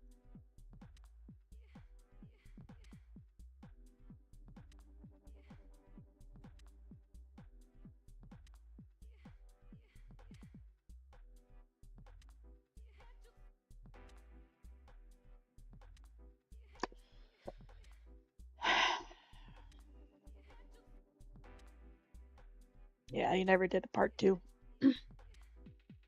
Back to aliens! And to ensure that their reporting is being listened to. Right now, But yeah, those are the only 2 pairs I know about. I think it's time to leave. Okay, bye, bro. a lot of back and forth. Mr. Grush, in your complaint to the Intelligence Community Inspector General, you claim that you believe information is being hidden. What kind of information do you think was hidden, and do you think it should remain hidden? Yes, I can speak to that very briefly in unclassified manner. As you know, the preponderance of my complaint was classified to the intelligence communities. Both material acquisition and exploitation activity, also baselining the UAPs but not sharing it with, intelligence professionals that are actually doing step briefs to pilots, that kind of information. Yeah. Okay. Thank you very much. Now we'll go to Mr. Garcia. Thank you. Again, thank you all for your service and for testifying today. Want to just talk about UAPs as it relates to what we're seeing in the pilots' interaction with UAPs. particularly Mr. Graves, one of the, I think, concerns for members of this committee is this idea that pilots, there's no system to actually report UAPs and the stigma around pilots. And so can you just briefly, you mentioned that you're working with 30 pilots right now that have had encounters with UAPs, but you've also, I believe, discussed and know of many more pilots. This is just those that you're currently working with. Is that correct? Can you expand on that? Certainly. I'll break that down in two ways. First, when we were first experiencing these objects off the eastern seaboard in the 2014 to 2015 time period, anyone that had upgraded their radar systems were seeing these objects. So there was a large number of my colleagues that were detecting these objects off the eastern seaboard. They were further correlating that information with their other onboard sensors, and many of them also had their own eye sightings as well of these objects. Now, that was our personal first-hand experience at the time. Since then, as I've engaged this topic, others have reached out to me to share their experiences, both on the military side as well as the commercial aviation side. On the military aviation side, veterans that have recently got out have shared their stories and have expressed how the objects we were seeing in 2014, 2015 continued all the way to 2019, 2020, and beyond. And so it became a generational issue for naval aviators on the eastern seaboard. This was something we were briefing to new students. This is something that was included in the notice to airmen to ensure that there was no accidents. And now with commercial aviators, they are reaching out because they're having somewhat similar experiences as our military brothers and sisters, but they do not have any reporting system that they can send us to. And let me just add, both to Mr. Fravor as well as Mr. Graves, not having this system for reporting, would you both agree that is harmful to not just our national security interests, but to understand this phenomenon of what's happening with UAPs?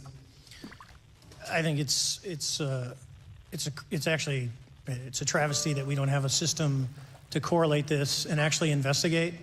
You know, so if you took the East Coast, you know, there's coastal radars out there that monitor our air defense identification zone, so out to 200 miles. They can track these, you know, so when you see them, they could actually go and pull that data and get maneuvering. And instead of just having the airplanes, there's other data sources out there. And I've talked to other government officials on this. So you need a centrally located repository that these reports go to.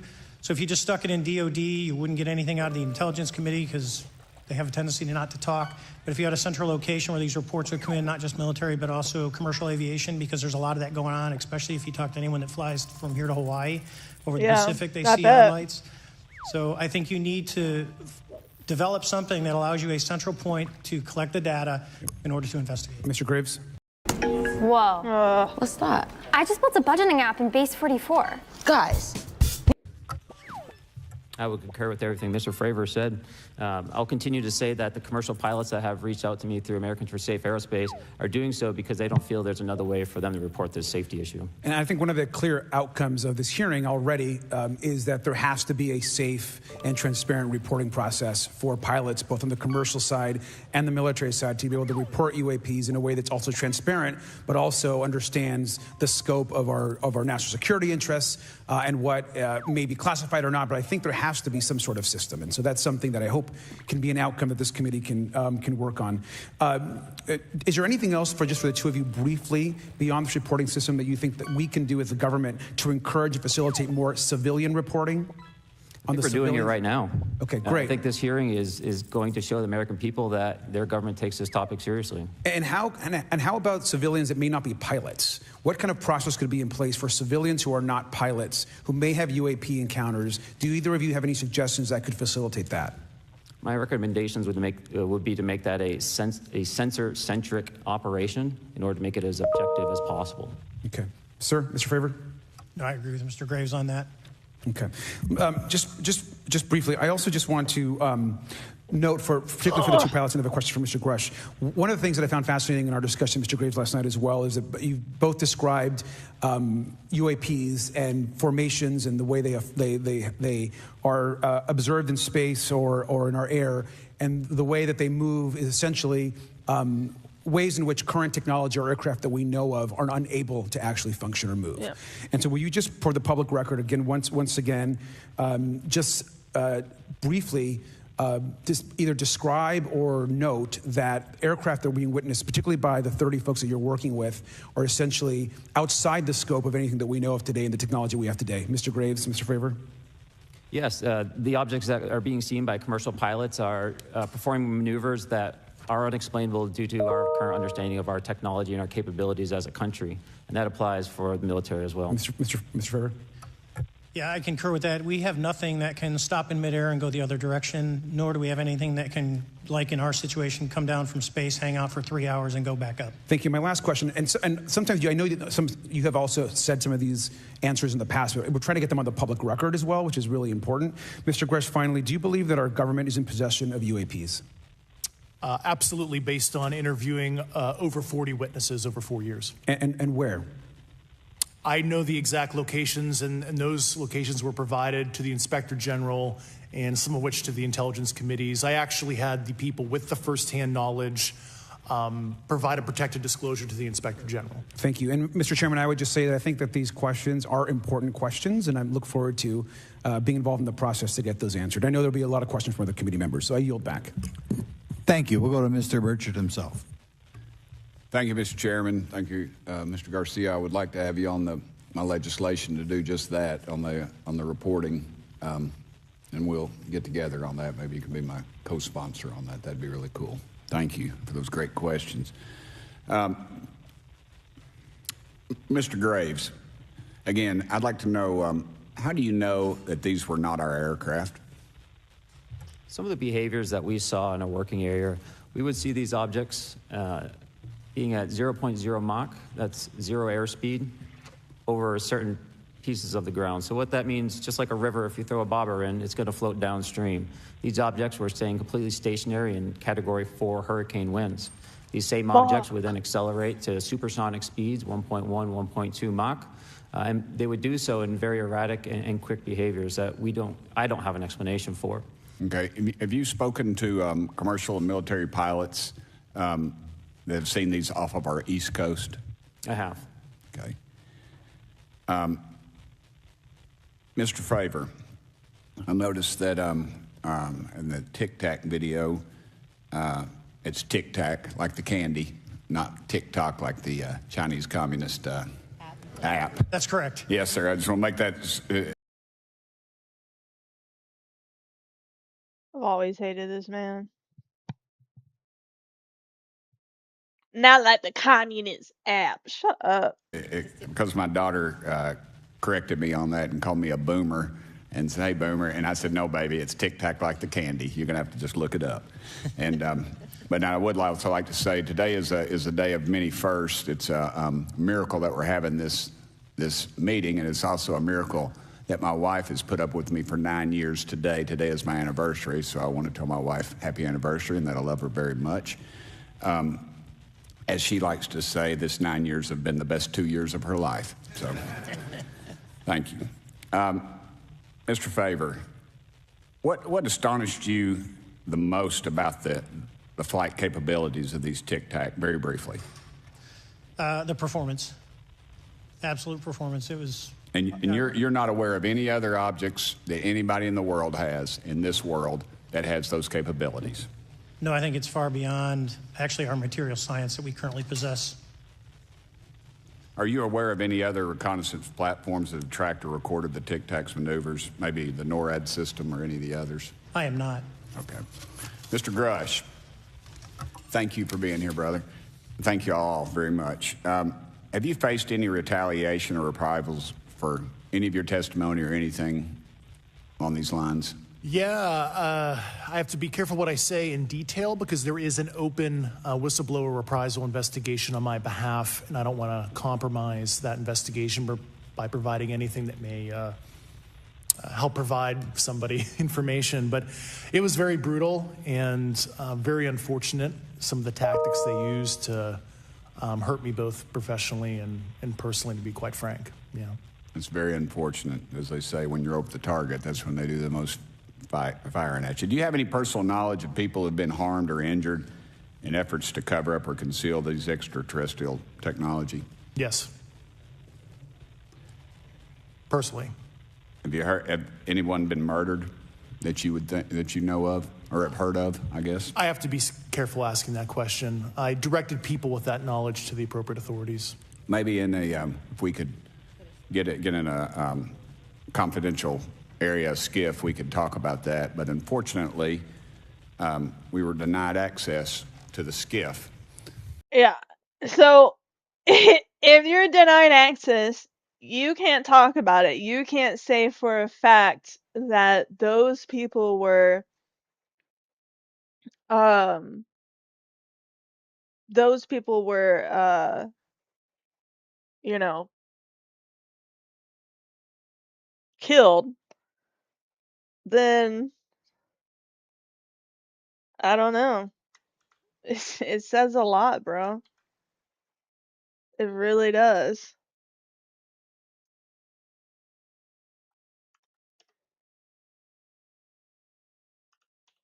It says a lot. And that's very unfortunate in this scenario. Meaning it happened. They killed him. Mr. Favor, do you believe that you witnessed an additional object under the water in relation to your encounter? I will say we did not see an object. There was something there to cause the whitewater, and when we turned around, it was gone. So there was something there that obviously moved. Okay, it was not the same object though that you were looking at, correct? No, we actually joked that the Tic Tac was communicating with something when we came back, and because the whitewater disappeared. We were in another instance. We're told about the capabilities of a jamming during viewing of when there were some people chasing some of these objects. Did you experience any of that jamming or interrupting your radar or weapons system? My crew that launched after we landed experienced significant jamming to the APG-73 radar, which was what we had on board, which is a mechanically scanned, very high-end system prior to the APG-79. And yes, it did pretty much everything you could do: range, velocity, aspect, and then it spit the lock, and the targeting pod is passive. That's what we were able to get the video on. I'm about to run out of time, but are you aware of any of our enemies that have that capability? No.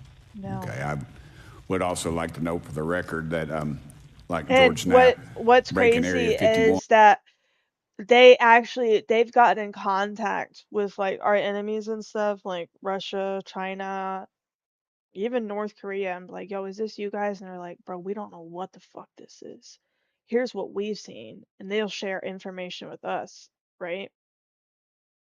It's fucking insane, bro. It's absolutely fucking insane. The amount of shit that has been hidden from us. And he's the reason I knew about that, and the reason I know about the Tic Tacs is Leslie Keene from New York Times article, and I would encourage everybody to read that. Thank you, Mr. Chairman. Yield back to you for no time. Very good. Mr. Raskin? Thank you, Mr. Chairman.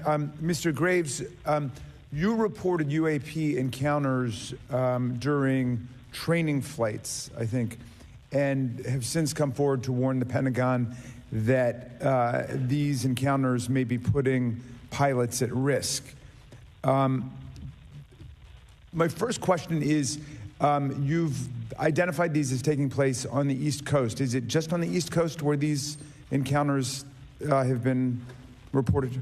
No. Since the events initially occurred, I've learned that the objects have been detected essentially where all operations, Navy operations, are being conducted across the world.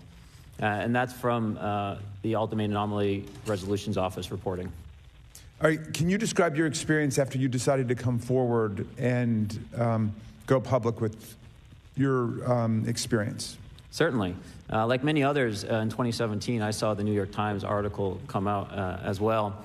And for me, it was special because I recognized the voices on the video. I recognized the video itself. I had seen it when it was taken. I'd seen it when it was debriefed.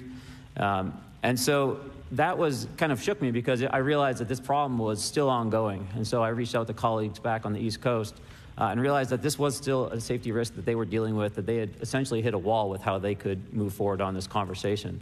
It was at that point when I decided to try to move the conversation forward myself. Are there common characteristics to the UAPs that have been cited by different pilots? And can you describe what the convergence of descriptions is? Certainly.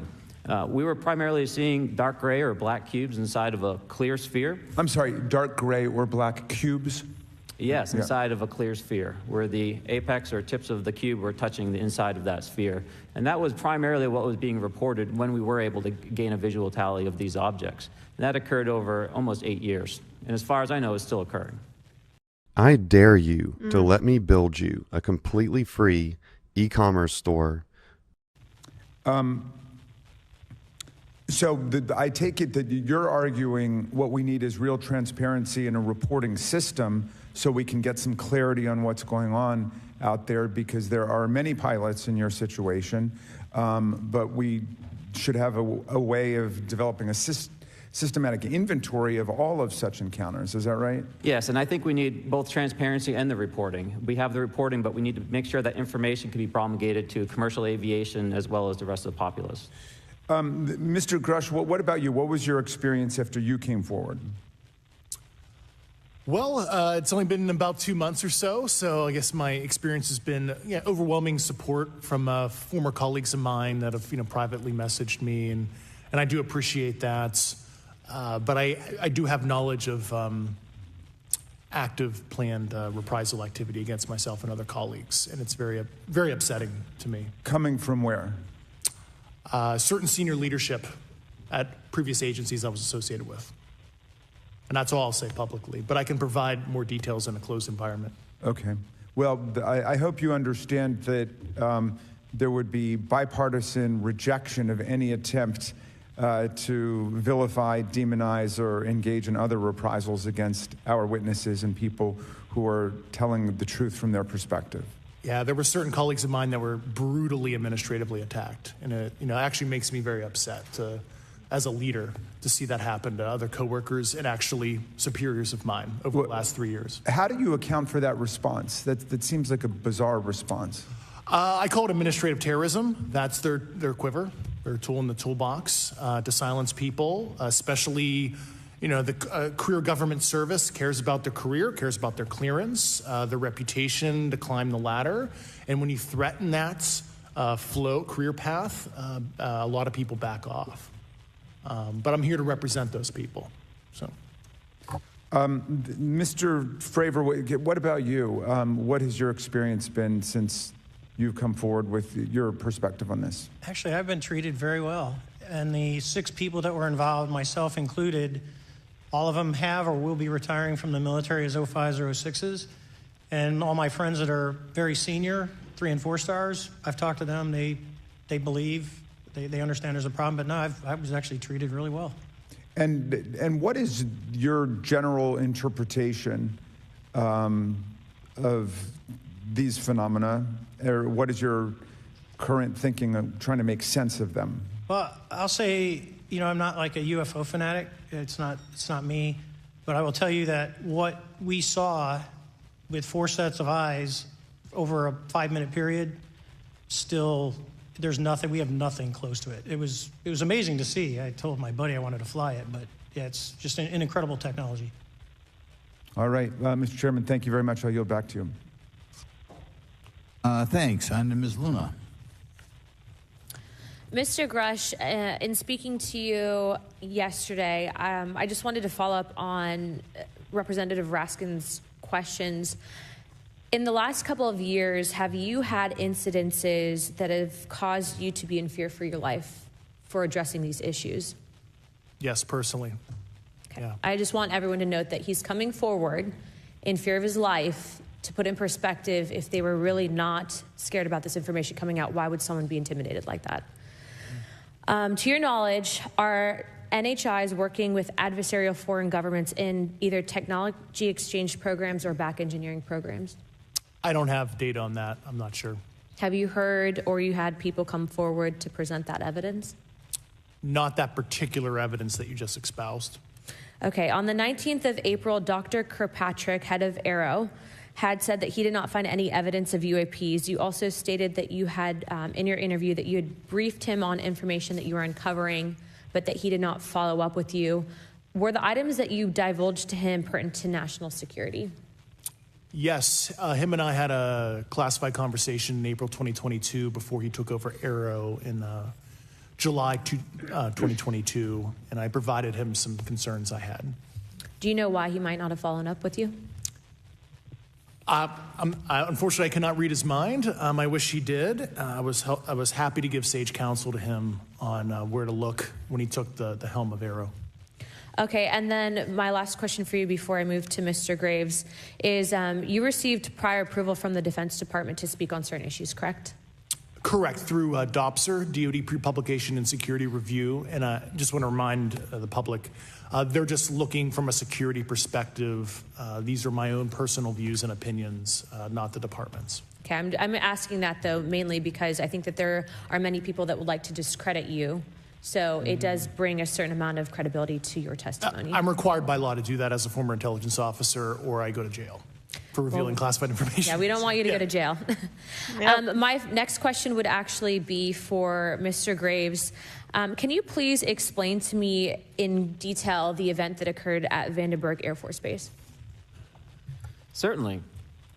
In the 2003 timeframe, a large group of Boeing contractors were operating near one of the launch facilities at Vandenberg Air Force Base when they observed a very large 100-yard sided red square approach the base from the ocean and hover at low altitude over one of the launch facilities.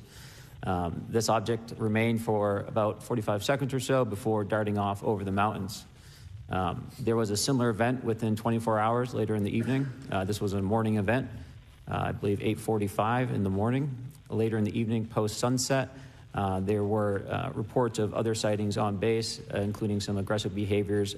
These objects were approaching some of the security guards at rapid speeds before darting off. And this is information that was received through one of the witnesses that have approached me at Americans for Safe Aerospace. Was this documented in any official form, whether it was a police blotter? Yes, they had official documentation and records from the event that the witness held over the years. And I'm not going to ask you to do it right now for time reasons, but you'd be able to sketch what was witnessed, correct? And have you seen that before on any other equipment and or during your flight time? I have not seen what they've described. This object was estimated to be almost the size of a football field, and I have not seen anything personally that large. Okay, and then another question on follow-up referencing the Size gimbal of a video football go fast field? incident. Can you just clarify? Hold on a minute.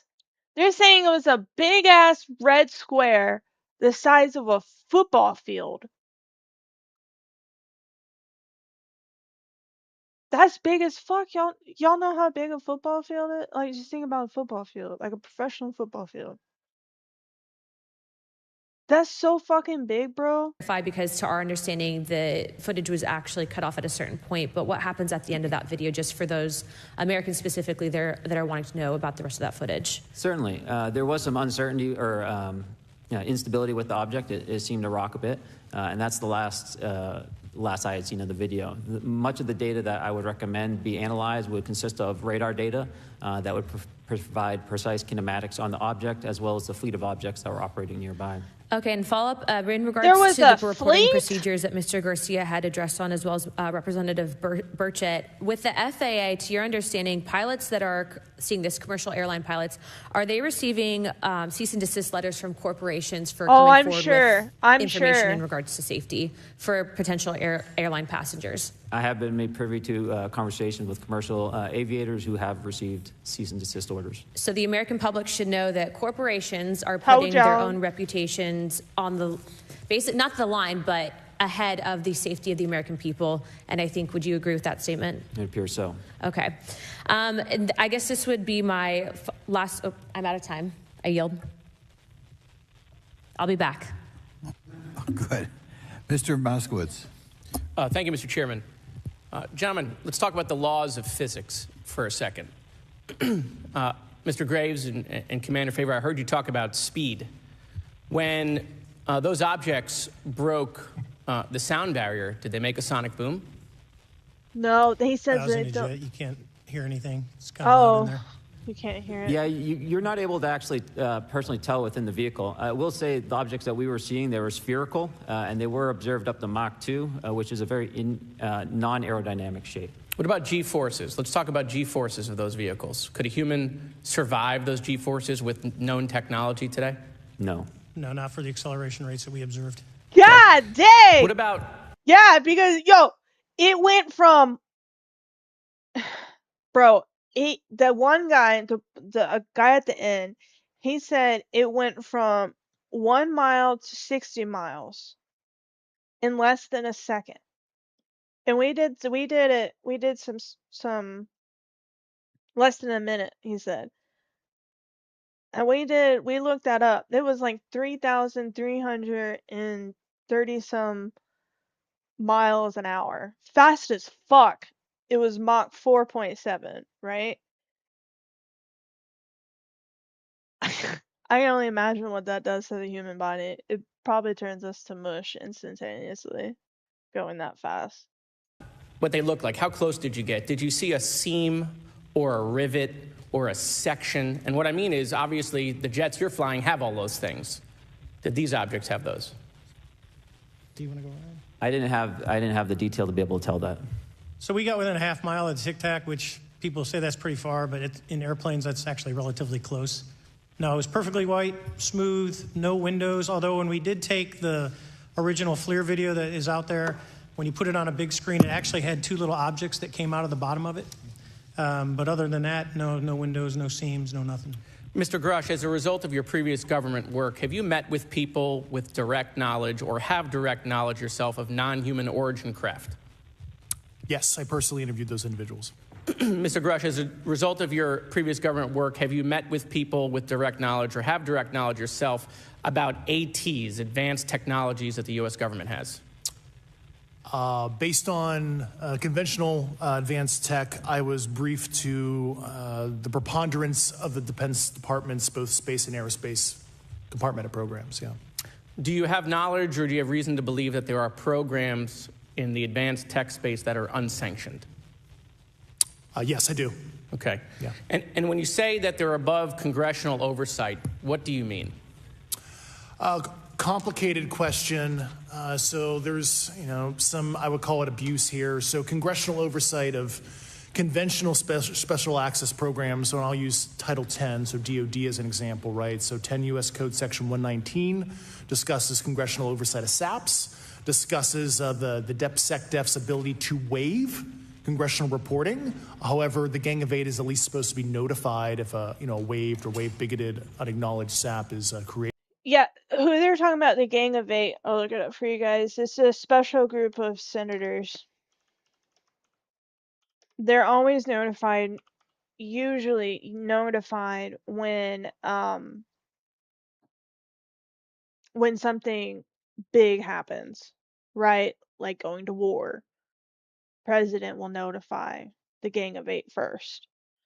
The Gang of Eight returns typically refers to a specific group of congressional leaders who are briefed by executive branch on highly classified intelligent matters such as covert operations or imminent military action. Yeah. Under U.S. law, blah, blah, blah, the president can limit access to covert action notices solely to this group in extraordinary circumstances. Yeah, these are the members right now. Speaker of the House, Mike Johnson, House Minority, Hakeem Jeffries, House Majority Leader Tom Thune, which is Republican, Senate Minority, Chuck Schumer, Democrat, House Permanent Collective is Rich Crawford, Republican, HPSK is Jim Himes. Senate Select Committee on Intelligence Chairman is Tom Cotton, and then the last guy is Mark Warner. So that's who he's talking about when they say the Gang of Eight. They're always notified for weird war, every fucking thing, going to go kill someone. They're always notified. And that's public law. Why?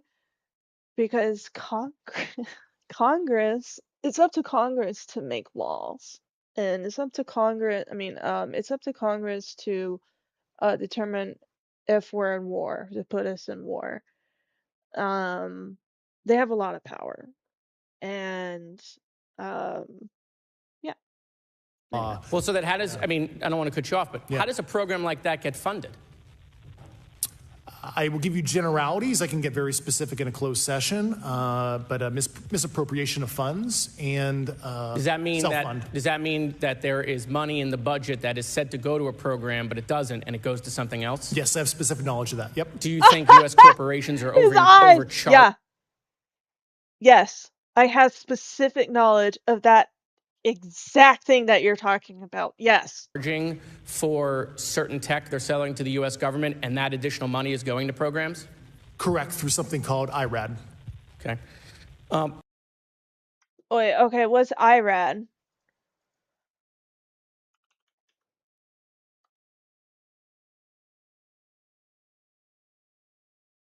Illinois Regional Archives Depository. The State Archives Administration System. What? Wait, no.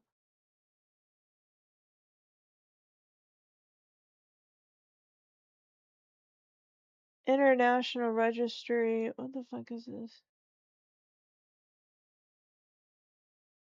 Research centers evaluate the current management outcomes of acute aortic dissection or intramural. What? He said IRAD, right? Overcharging for certain tech they're selling to the U.S. government, and that additional money is going to programs? Correct, through something called IRAD. Okay. Yeah, he said IRAD. Oh, this is the program that he's saying that they're pushing money through.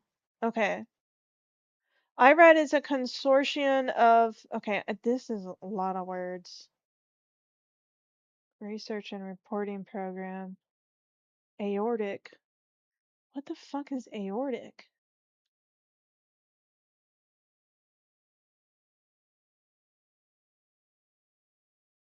Okay, so this has to do with something.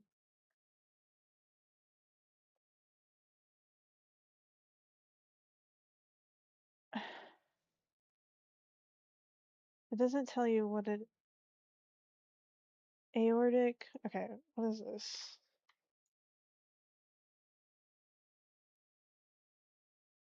Is a life-threatening medical emergency that occurs when a tear develops in the inner wall of the aorta. Oh, your aorta valve. That's our main artery. It goes down us. Okay.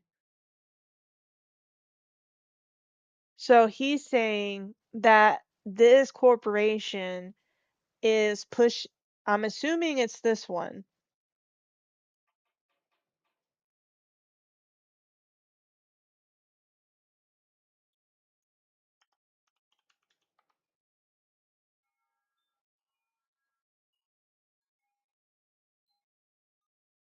Okay, yeah, I'm assuming this is the main one.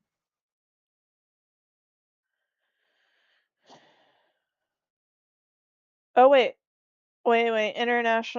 internal research and development. Maybe this is what he's talking about.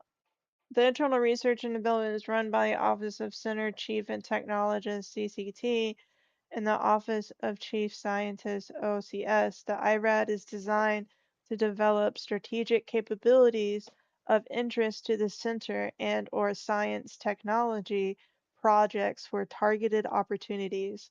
The advances in science and technology and in business capabilities expected through this program will help make Amos more competitive. What is Amos? What is that? Provide opportunities to risk reduction and/or increase cost effectiveness and initiate potential transformational solutions to the most challenging mission-related problems. IRAD projects have some preliminary data. Okay, what are their projects?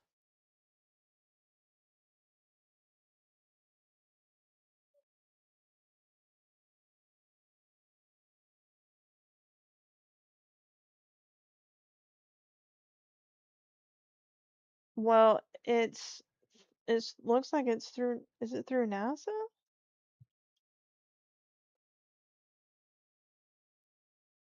Amos, what the fuck is that? What does that mean?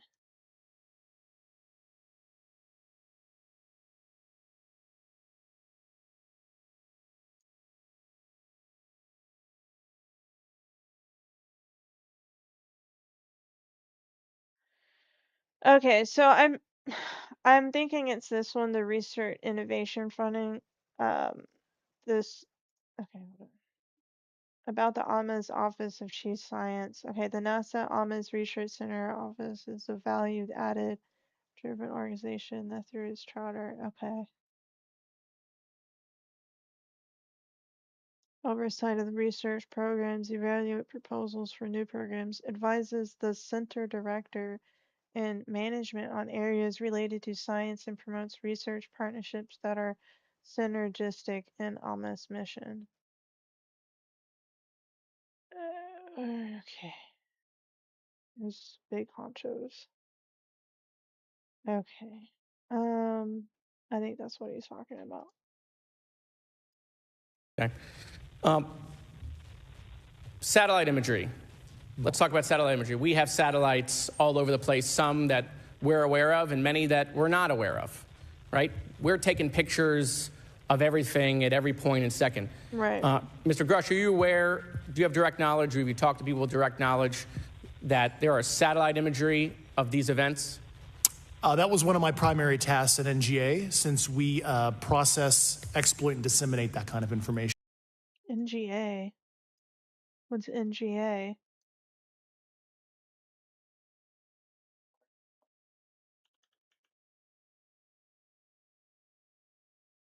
National Geospatial Intelligence Agency. What the fuck? About NGA. NGA is a unique combination of intelligence agency, combat support, and combat support agency. It is the world leader in timely, relevant, accurate, and actionable geospatial intelligence. GeoInt. NGA enables the U.S. intelligence community and the Department of Defense to fulfill the President's national security priorities to protect the nation. Hold on a minute. Wait a minute. Yo, Damage, thank you so much for the lurk, bro. Thank you, thank you, thank you. Wait a minute, wait a minute, wait a minute. Let's read. NGA enables NGA enables oh, it did the shout out. Okay, good. The US intelligence community and the Department of Defense to fulfill the president's national security priorities to protect the nation.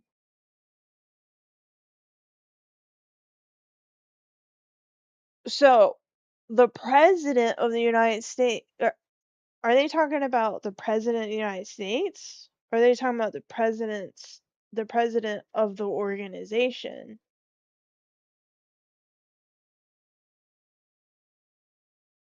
Does it have the name?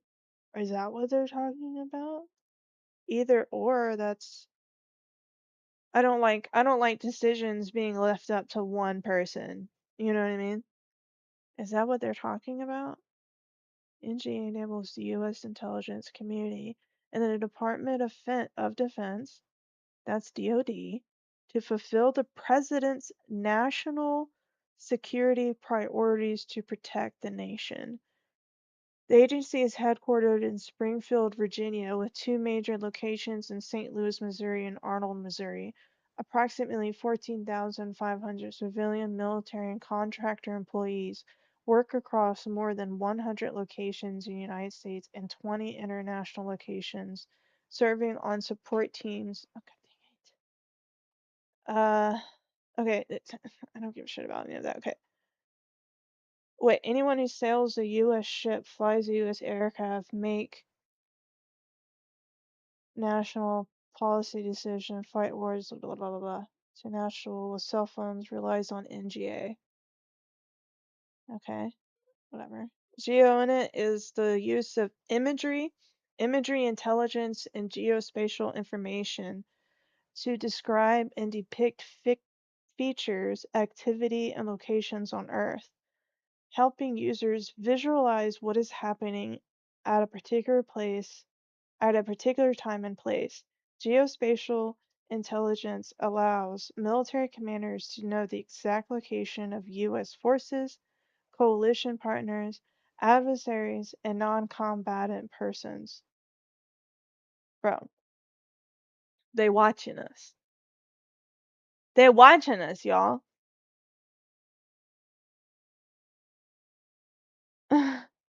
Non-combatant personnel. That's us.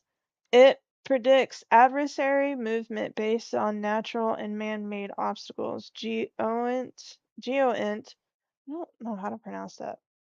Come with us, Oh my gosh. Charlie. Yeah, Charlie. It'll be an adventure. Thank you so much for the We're going follow, on an Stony. adventure, Charlie. Why is that so loud?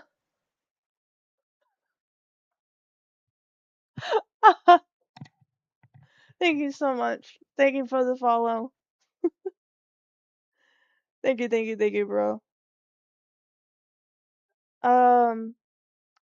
Wait, that scared me. Where the fuck was I? It was so loud in my headphones. Come with us, Charlie. Geonet goes beyond describing what, where, and when to exposing how and why. Okay. Okay, so they have a president, they have a director. I think they're talking about the president of the United States.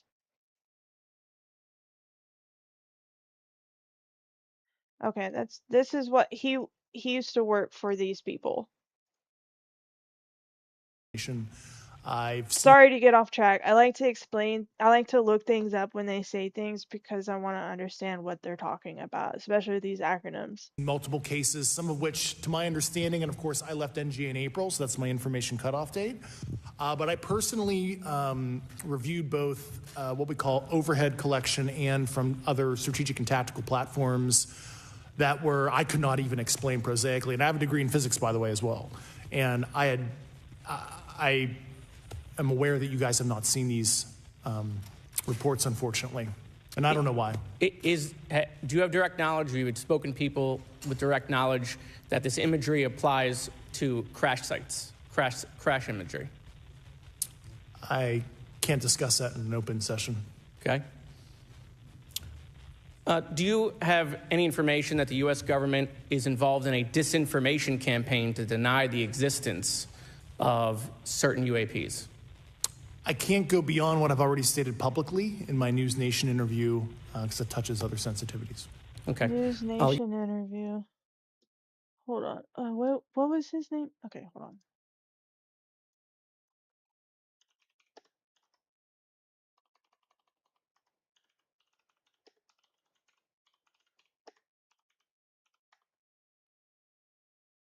Right here.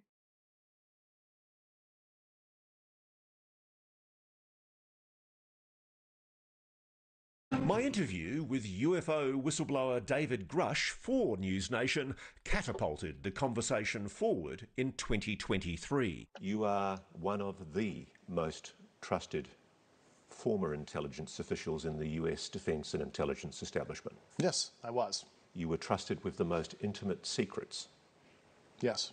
But before we move to modern day, let's zero in on the point in time when David Grush says the US government first became aware of non-human intelligence, NHI, interacting with this planet.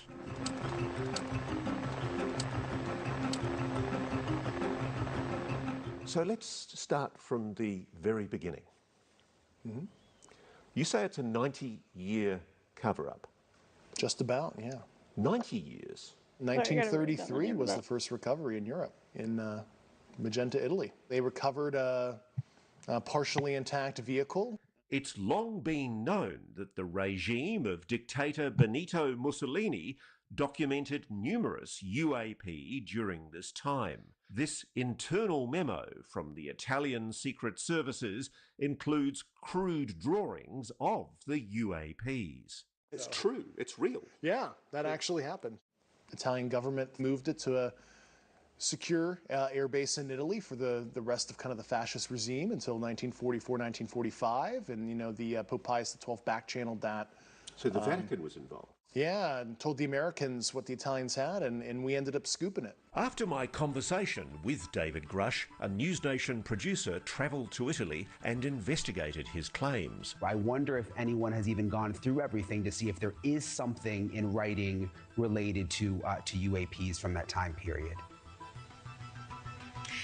Brian, I'm sure there's a long line of historians and scholars who want to get into those archives and actually dig through. Our colleague also spoke with representatives from the Vatican about claims of UFO proof in their archives. A Vatican source with access to the archive did a search on behalf of News Nation and says they found no listed reference or mention to the alleged incident in Magenta or any communication of it to the Pope, according to Vatican archive records. So it seems the church's official party line, nothing to see here. I thought, the seminal event was, like, I guess Roswell in 47, and turns out there were real things that happened prior to that. Well, speaking of Roswell, what can you tell me about the Roswell craft? Fortunately, those details were not approved for me to talk about right now. This much we know. In 1947, an object crashed in the New Mexico desert near the town of Roswell. The Air Force recovered material described as metallic and rubbery, though the government changed its story as to what it was, calling it a flying disc at first, then a weather or spy balloon.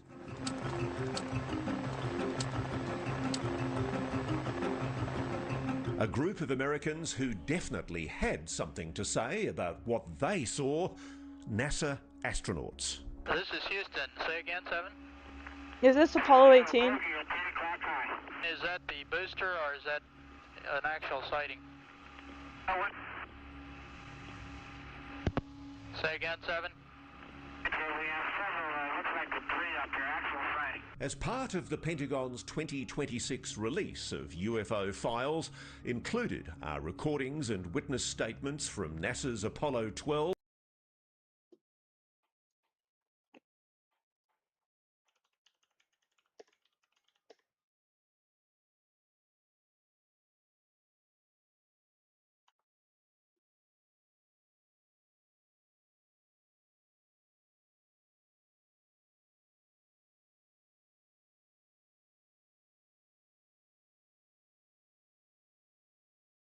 This doesn't look real.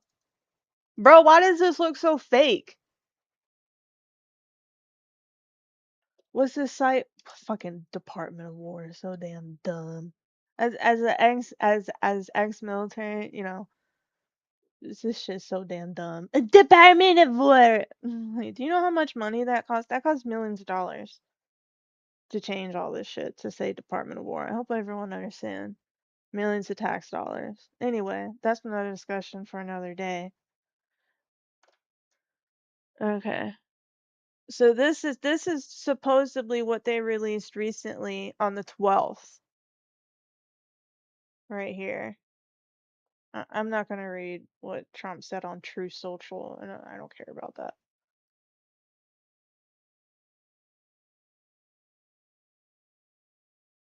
Federal Bureau. Okay. Let me try to make this bigger for you guys. I wish I could look at this bigger.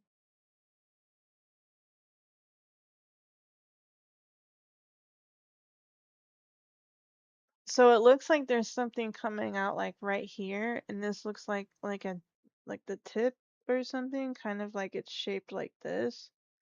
And this is the round part. And that's the shine of the sun right there. Yeah. Approximately. So this was in October 2024 at approximately 1854 local time in the northeastern United States. An eyewitness observed a light source below the horizon, hovering above a pond at an estimated distance of 2,700 feet. Oh, so this was taken in 2024. What the fuck were they? Come on. Are you telling me this picture was taken in 2024? What? Why does it look like this? No way, bro. What did they take it with? In 2024, approximately 1851, that's 6:51, if anyone wondering, 6:51 p.m. That's what that is. Local time in the northeastern United States. An eyewitness observed a light source below the horizon, hovering above a pond. Oh wait, no, is that the pond? Why does this picture look like it's from 1845 taken with like a tin can?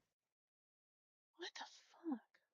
Okay, this is more like it. This is more realistic.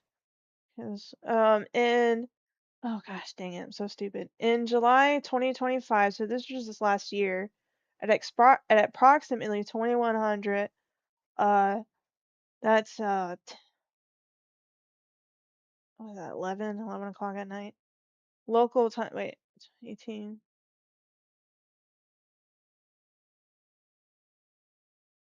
19, 8, 20. No, wait, that's night, I'm fucking high, bro. Anyway, that's not nighttime. It's either 9. I think it's 9. Yeah, 9 o'clock at night. Yeah, because you add 2. Yeah, it's 9 o'clock at night. Okay. Let's open image in new tab. Can we zoom? Oh my god, this is not black and white. Okay. Can I zoom in? How do we zoom in, guys? Inspect?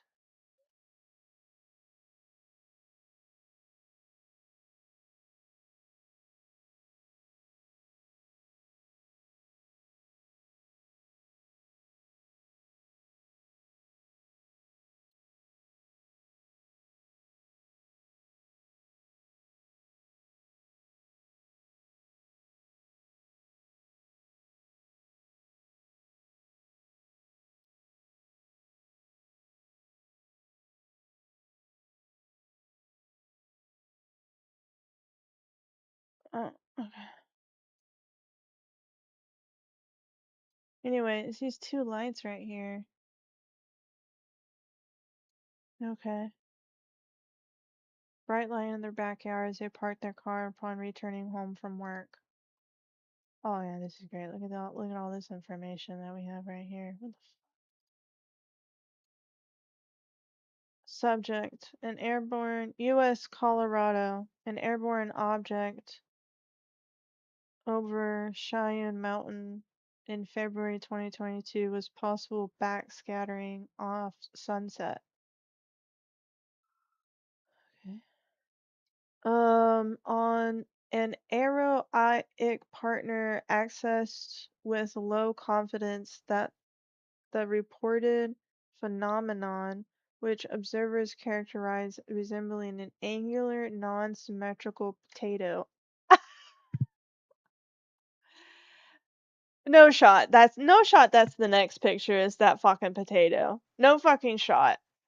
Was attributable to sunlight backscattering, where sunlight reflecting from mountain snow covered illuminated the underside of low altitude clouds. Are you trying to make never before released July 2008 report on UFO sighting at the Pear International Airport? Where'd the potato picture go? Okay, I guess we'll see that later. Oh my god. Okay, what? Oh, I gotta try to fucking read this shit. To White House Situation Room, Washington, D.C. DNI, Washington, D.C. Sec State, Washington, D.C. Whatever. Joint staff. Okay, this is just everyone they're sending it to. They sent it to everyone and everyone's mom. Oh yeah, this is all the people they sent it to. This whole paragraph, they were freaked. They were like, "Yo, everyone's got to fucking see that." DIA for terrorism. Okay. Information report not finally evaluated and warning sensitive intelligence sources and methods information in any manner to an unauthorized person is prohibited. Violators may be subject to criminal prosecution, including under the espionage law of the United States. What's the Espionage Act of 1970? An espionage is federal law enacted shortly after the U.S. entered World War I that criminalized the conveyance of information intended to interfere with the U.S. armed forces or promote the success of nation's enemies. It also authorized stiff penalties to obstructing military recruitment, gave the postmaster broad target okay, but what's the punishment? They made it seem scary. It probably is scary. I mean, sedition.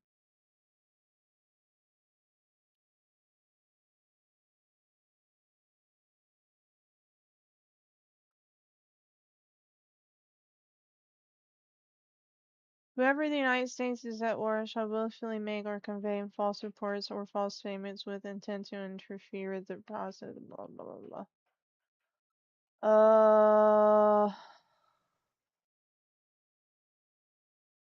What did they say it was? Including under espionage laws of the United States.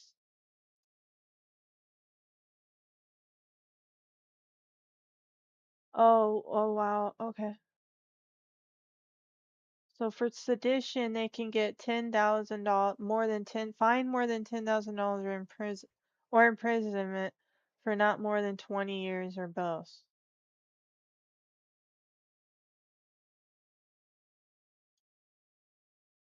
Okay, espionage law, U.S. Which collectively criminalizes the mishandling of defense information, the theft of classified data, and the misappropriation of trade secrets. Okay, so this is part of the Espionage Act. I just wanted to double check because I didn't see that in there. I obviously didn't, you know. I'm trying to see, like, do they die?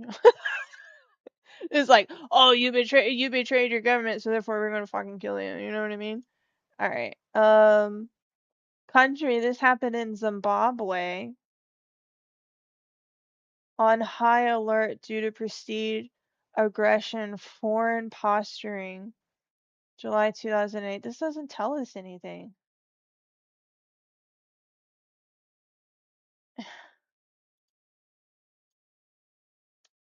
Never. Yeah, this doesn't tell us anything. This one's from 1949. Why do these look so fake? Bro, why can't I zoom in? How do I zoom in? You know, when I was working at the state, I always accidentally zoomed in all the time, and now, like, that I'm like, I can't fucking figure it out now. On accident all the time, and now I can't okay, here we go! I figured it out, I figured it out. Do not remove papers from this file. Return to records. Message. Department of the Army. General Staff. Plans and operations records. Okay. Oh shit. We don't need a shit. Okay, the file contains an evaluation study of the phenomenon flying saucers prepared at the request of the I don't know, that's not what is I don't see that. So I need, you know, they're just jumping all over the place. This document is an FBI form of Federal Bureau of Investigation uses to record investigative activity. This contains a first-hand narrative description. Okay, this happened near Colorado Springs. I don't know if you guys can read that. Let me zoom in some more. Yeah, there we go. Okay. Forensic sketch interview of blank on 2024. This was 2024.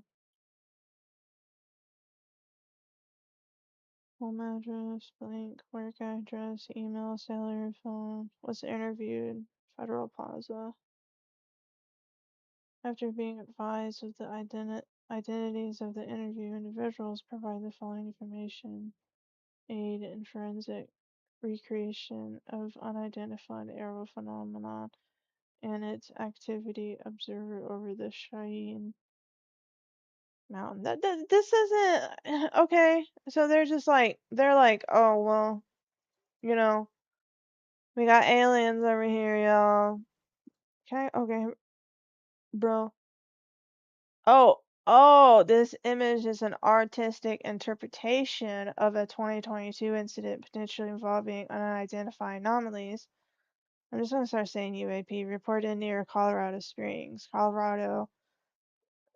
This image is derived from the first-hand narrative.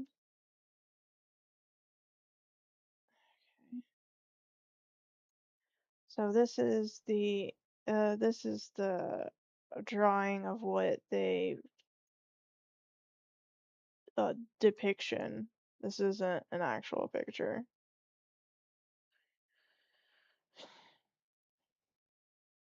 All right.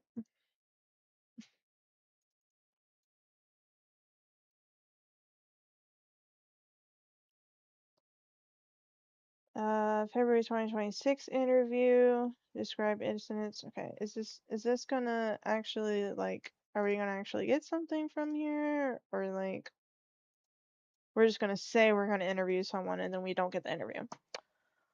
Blank. Also present from the interview was. Oh boy. After being advised. Okay. Okay. Okay.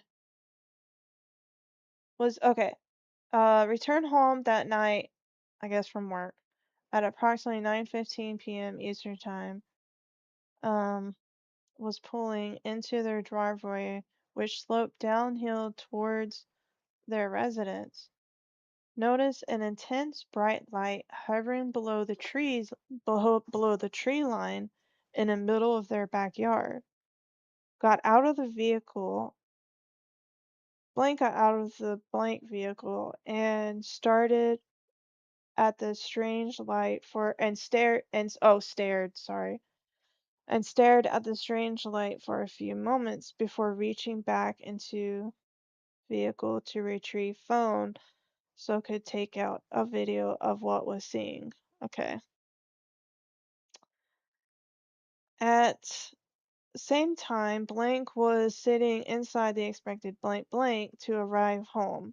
Blank checked blank security camera and saw blank standing next to blank vehicle looking into the backyard. Blank then went outside to join blank and saw what blank was looking at. Blank described the light as a red sphere that was about 1 meter in diameter. Okay. Interesting. I got lost, bro. Blank described the red collar was being brilliant and beautiful, and that Blank had never seen anything, something color of red, anything like that, I guess like that color of red before. Blank stated that the inside of red sphere at the center, there appeared to be what described as white plasma sun, about the size of a baseball. White plasma sun about the size of a baseball. As Blank and Blank Blank watched the orb UAP move up to their feet, they then noticed there was a second identical orb hovering above the. That's where it ends.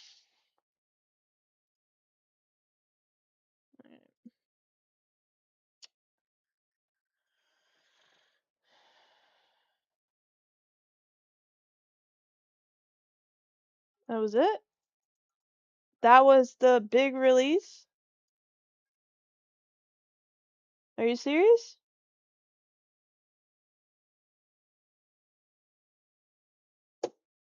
A couple of documents? This is all okay.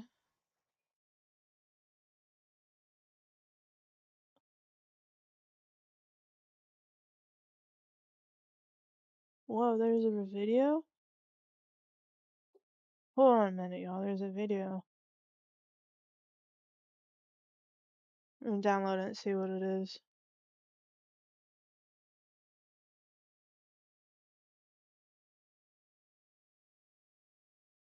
Put some music on. If there's videos to this, then I want to see them.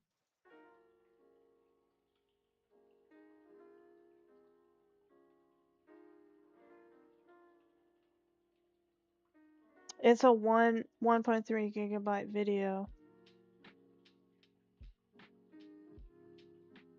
Oh, this is just okay. Okay.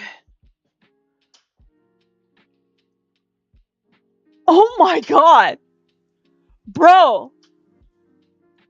Look at all these.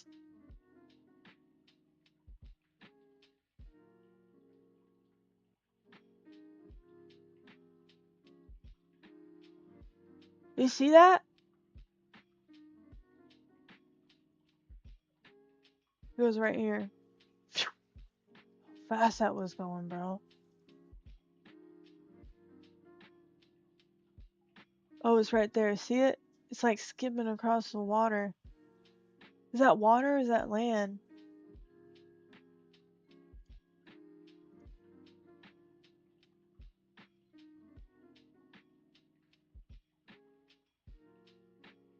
Whoa! There it went.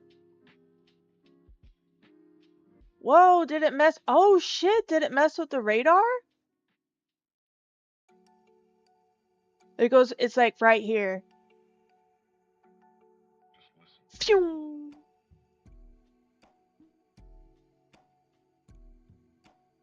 Right there.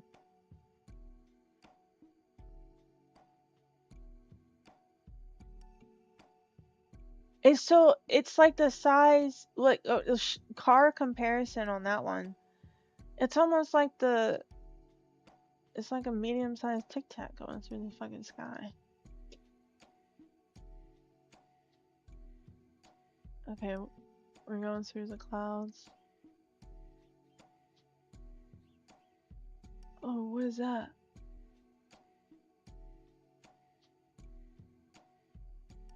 Oh. Oh. Oh, look how it moves. What? It's like turned looking at them. They're like going one way. It's like whoa! It just took off. Watch it take off. Pew!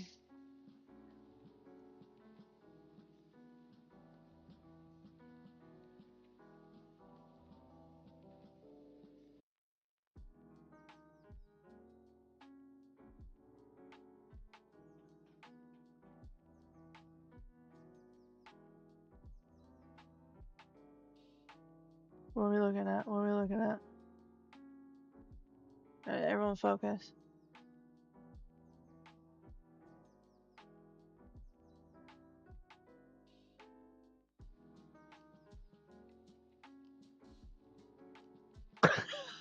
I'm like focusing in trying to see it, bro.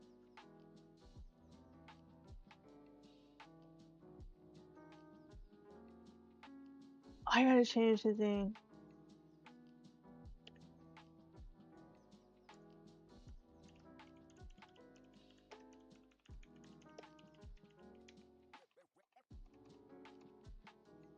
Did I pause this? I didn't pause it. Hold on. Okay, hold on, guys. Hold on.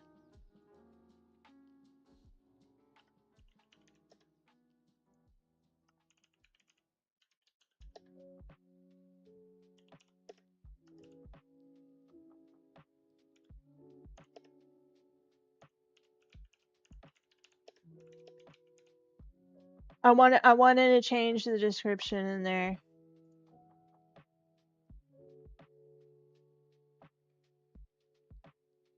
Okay, okay. Okay, let's go back to it, back to it, back to it. I don't think I missed anything.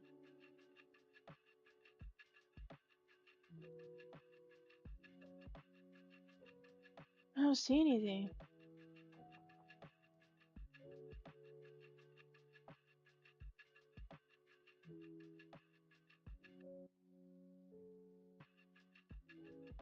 Okay, change cameras.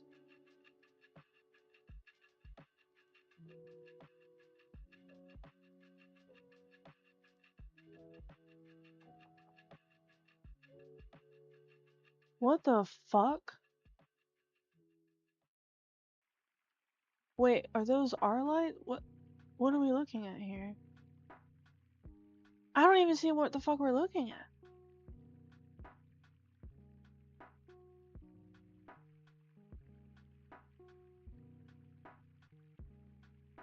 This? That was like a boat in the water.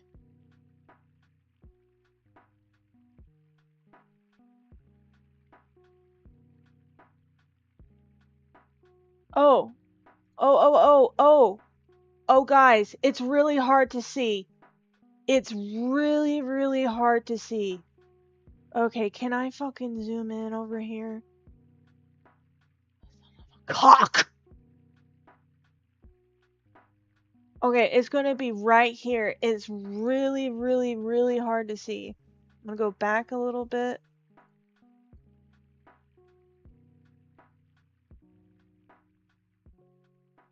Okay. Pay attention right here, see? Can barely see it.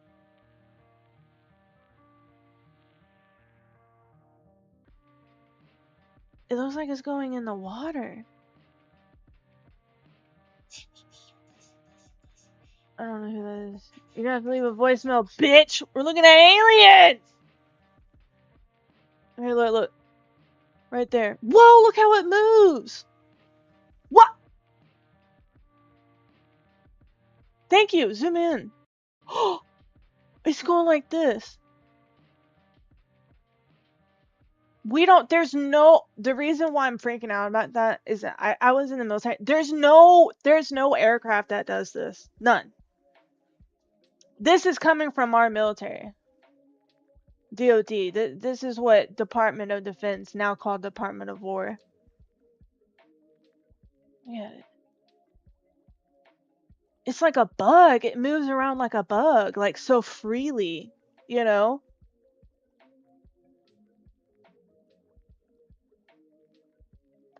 Fuck.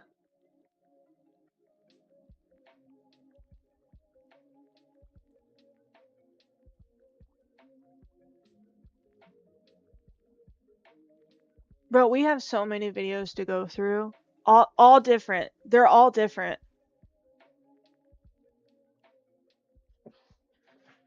Okay.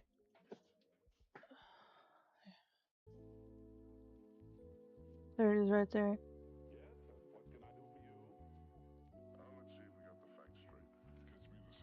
Looks like a little ball or something. Where's my water?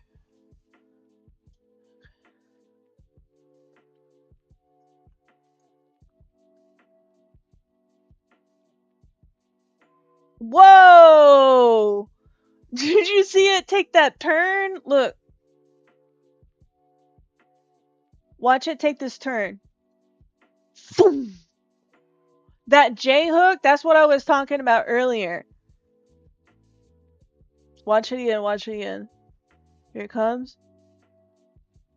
Boom. We have nothing like that.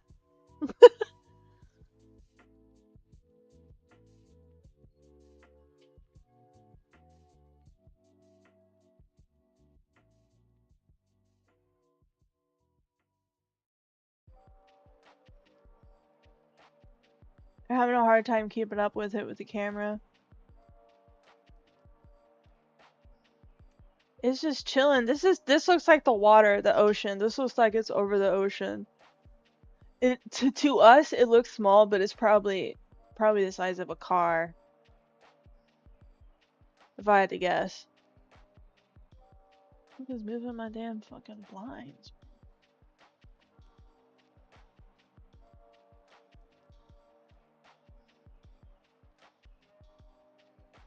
Alright. There's that one. And this is just the first release of the videos. This is just a video. So we haven't even looked at like the other documents and finished reading them. I thought those like 4 little things were just that was it. Okay, so this is the same video. This is just enhanced more so you can see better. It's side by side. Oh look. Whoa. Oh.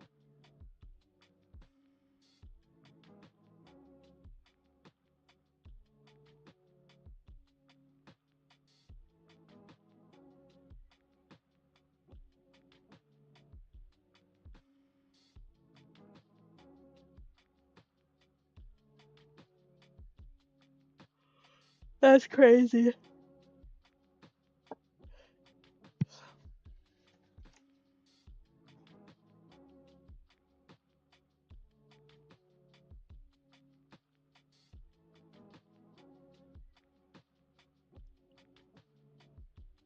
So my question is, this is my question. So we've seen a lot of the ball ones.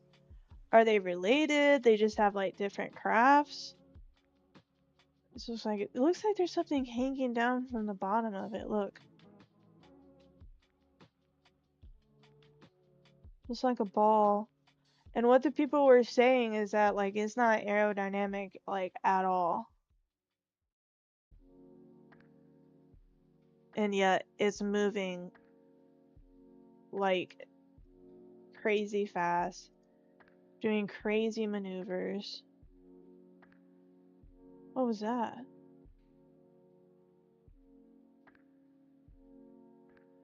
Oh, wait, hold on. Oh fuck, did you guys see that?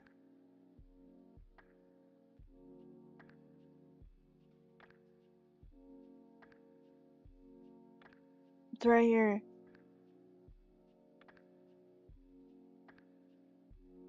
What the fuck was that? Look at some.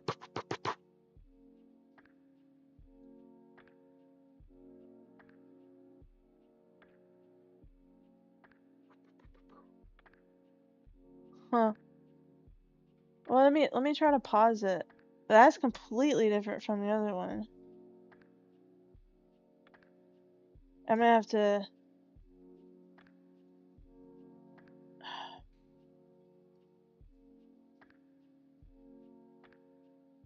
It's too fast. Pause it. Is this the same thing? What the fuck is that? It's like over here. It's like a light or something, bro.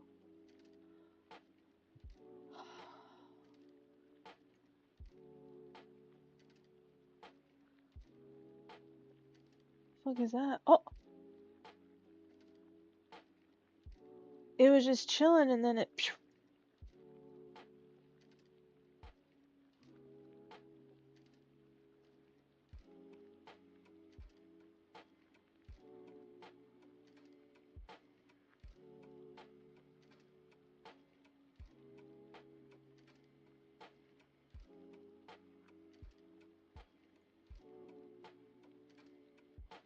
There's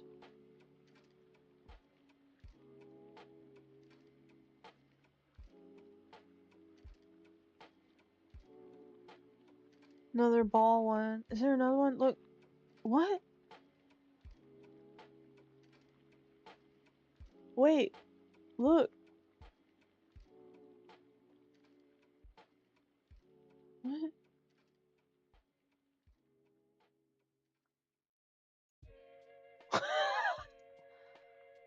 I'm like, what?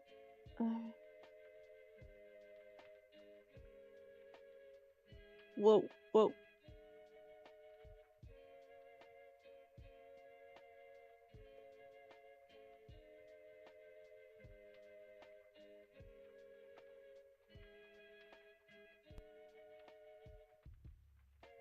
Look at it go, bro.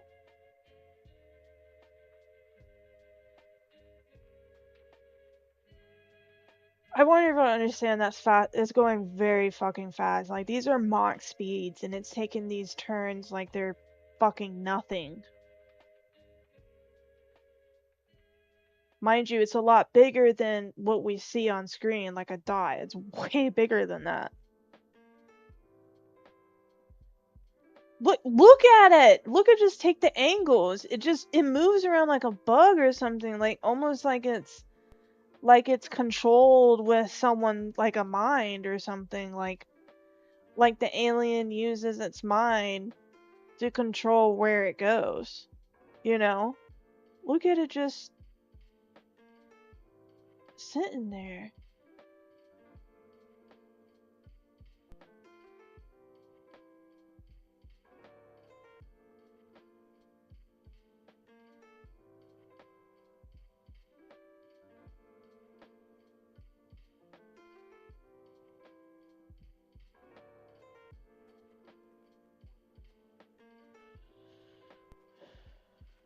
Okay.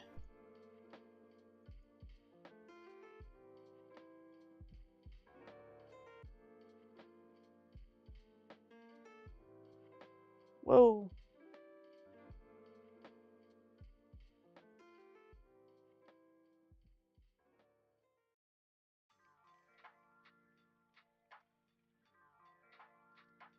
Probably didn't even notice it. What?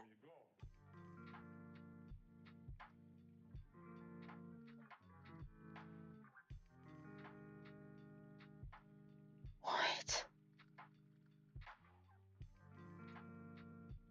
What the fuck is that?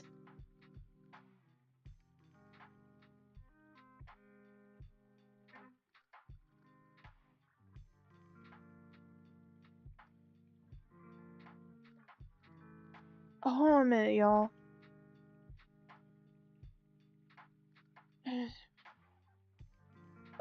Can't zoom in. Alright. Oh.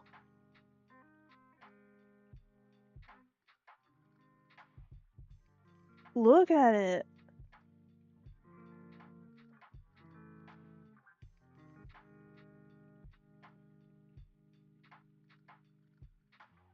Look how it moves.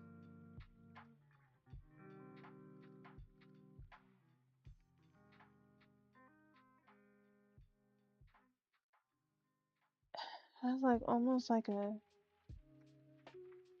line behind it. It knows it's being watched, I think. It's whatever it's doing.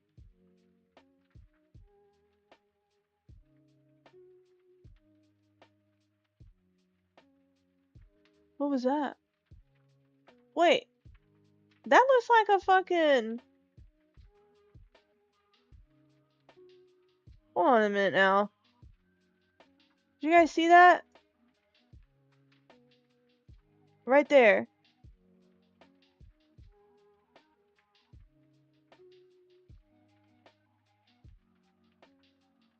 That looks like a parachute.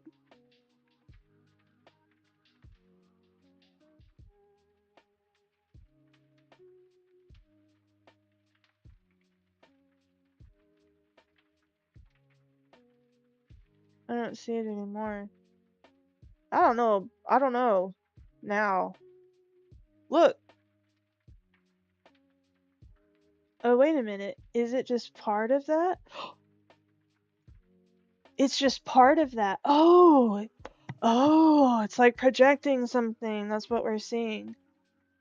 Almost like that's the face and it's like projecting. Like almost like a square. Almost like it's taking pictures of things. Like as you would hold out a camera. And then it's done. Okay, okay, that makes sense now.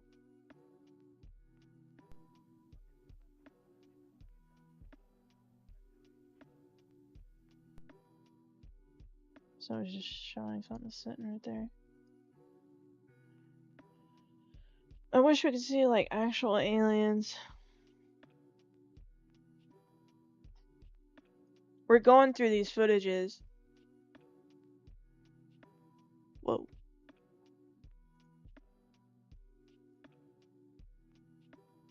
Of course, UAP is unidentified aerial phenomenon.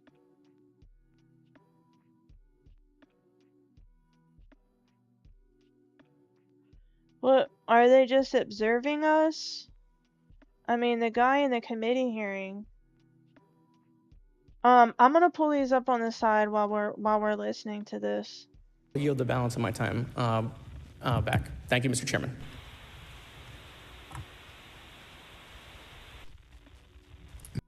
Okay, wait, you still have bots joining your calls? I feel like I have to. No, look, if you're gonna use an AI in your meetings, you need to be using Granola. Wait, what's Granola? So Granola is like a note taker. Ms. Fox? Thank you, Mr. Chairman, and I thank our witnesses for being here today. Mr. Garouche, in your sworn testimony, you state that the United States government has retrieved supposedly extraterrestrial spacecraft and other UAP-related artifacts. You go so far as to state that the U.S. is in possession of, quote, non-human spacecraft, end quote, and that some of these artifacts have circulated with defense contractors. Several other former military and intelligence officials have come forward with similar allegations, albeit in non-public settings. However, Dr. Sean Kirkpatrick, the director of AARO, previously testified before Congress that there has been, and I quote, no credible evidence thus far of extraterrestrial activity or of, quote, while we're looking at fucking off-world technology UAPs right now, brought literally. to the attention of the office. To your knowledge, is that statement correct? It's not accurate. I believe Dr. Kirkpatrick mentioned he had about 30 individuals that have come to Arrow thus far. A few of those individuals have also come to Arrow that I also interviewed, Okay. and I know what they provided Dr. Kirkpatrick and their team. Okay. I was able to evaluate Okay, that information. I need to go on. Sure. But my understanding that this... What do you believe now, his Ms. Fox? They're statement real. is accurate. Came from a direct quote. And this contradiction is a perfect example of why we need to inject transparency into our government. And for another example, look no further than the pitiful response to the Chinese spy balloon debacle earlier this year. You may remember the mass confusion that ensued when the balloon was first spotted over Montana, 4 days after it first entered U.S. airspace over Alaska. The Biden administration's initial inability to address the object grew into a continuous series of embarrassments. After news of the balloon reached the mainstream media, we were assured that the balloon posed no threat to our security. However, after the balloon was allowed to transit the entire continent... She's talking about the Chinese weather balloon, what we talked about earlier in the discussion. That's what she's talking about. United States. Fighter That jets whole were thing that scrambled off happened. the coast of South The Carolina Chinese weather balloon, to shoot you it guys down. remember. This flip-flopping and obfuscation caused needless confusion, fear, and panic across the country. It's my hope, Mr. Chairman, that this sort of confusion will not be repeated. Oh my god, bitch. Aliens are real! I don't know what to tell you. Okay? Hopefully this doesn't cause misguided confusion. Whatever, We should bro. investigate the extent to which elements of our government... Go practice being a mantelpiece. Okay? Let us look at our aliens. We want to know about aliens. Okay? We don't have much going on right now. Let us know about our little aliens. Possess or do not possess information that is of critical value to the American people. We owe it to the citizens of this nation to make sure that our government is transparent and accountable. We must make sure that our government provides answers and Congress must do its duty to solicit those answers. With that, Mr. Chairman, I yield back. Yeah, Mr. Frost. Thank you, Mr. Chairman. In 2022, NASA announced that it was commissioning an independent study team to examine UAPs. The NASA team is comprised of scientists across different fields, as well as former astronauts and pilots. In May, the independent study team held its first public meeting, which included the perspectives from NASA senior leaders, as well as perspectives from the Department of Defense and intelligence agencies. The NASA study team is also expected to release its first report pretty soon, and I think it's safe to say that we all eagerly await its results.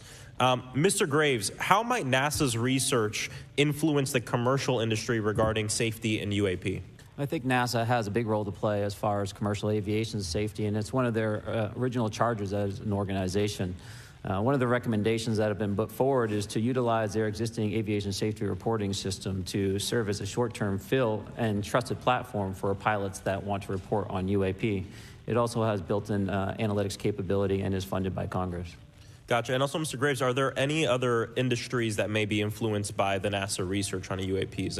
And if so, how so? Well, I think there is a large swath of commercial capabilities that could be brought to bear on this topic, from space-based or ground-based sensor systems that are available open source or through commercial marketplaces. And I think NASA's work, as they work to identify and highlight specific parameters that can be found, we can take that information and promulgate this through the public sector so that we can have a more open conversation about what we're seeing. You know, in 2020, the Department of Defense released several videos of UAPs, including Mr. Freyer's experience, U.S. Navy pilots that recorded footage. In 2021, the Office of the Director of National Intelligence released a preliminary report on UAP events. NASA Administrator Bill Nelson stated that NASA would begin to investigate these events. In fact, I sit on Science, Space, and Technology Committee, and when we were doing a hearing with the NASA Administrator Bill Nelson, I asked, why NASA needed to be fully funded, and there were many great reasons, but one of them was actually had to do with UAPs. He actually mentioned, is there life out there? I don't know. And so either way, these actions ultimately led NASA to assemble the independent study team that I mentioned earlier. Also in 2021, Harvard University stood up the Galileo project to research and examine the origins of UAP. So it seems like both, from NASA and in the higher education community, because of the work that y'all have done and people standing up, I think we're seeing some of that stigma slowly going away. Mr. Freyer, do you believe that military pilots feeling empowered to share their UAP experiences has directly impacted the scientific community's research goals on this topic?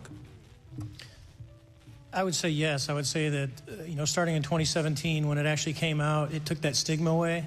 I mean, I've talked to multiple senators who said prior to that, if you'd have mentioned UAP, you'd have been laughed off the hill.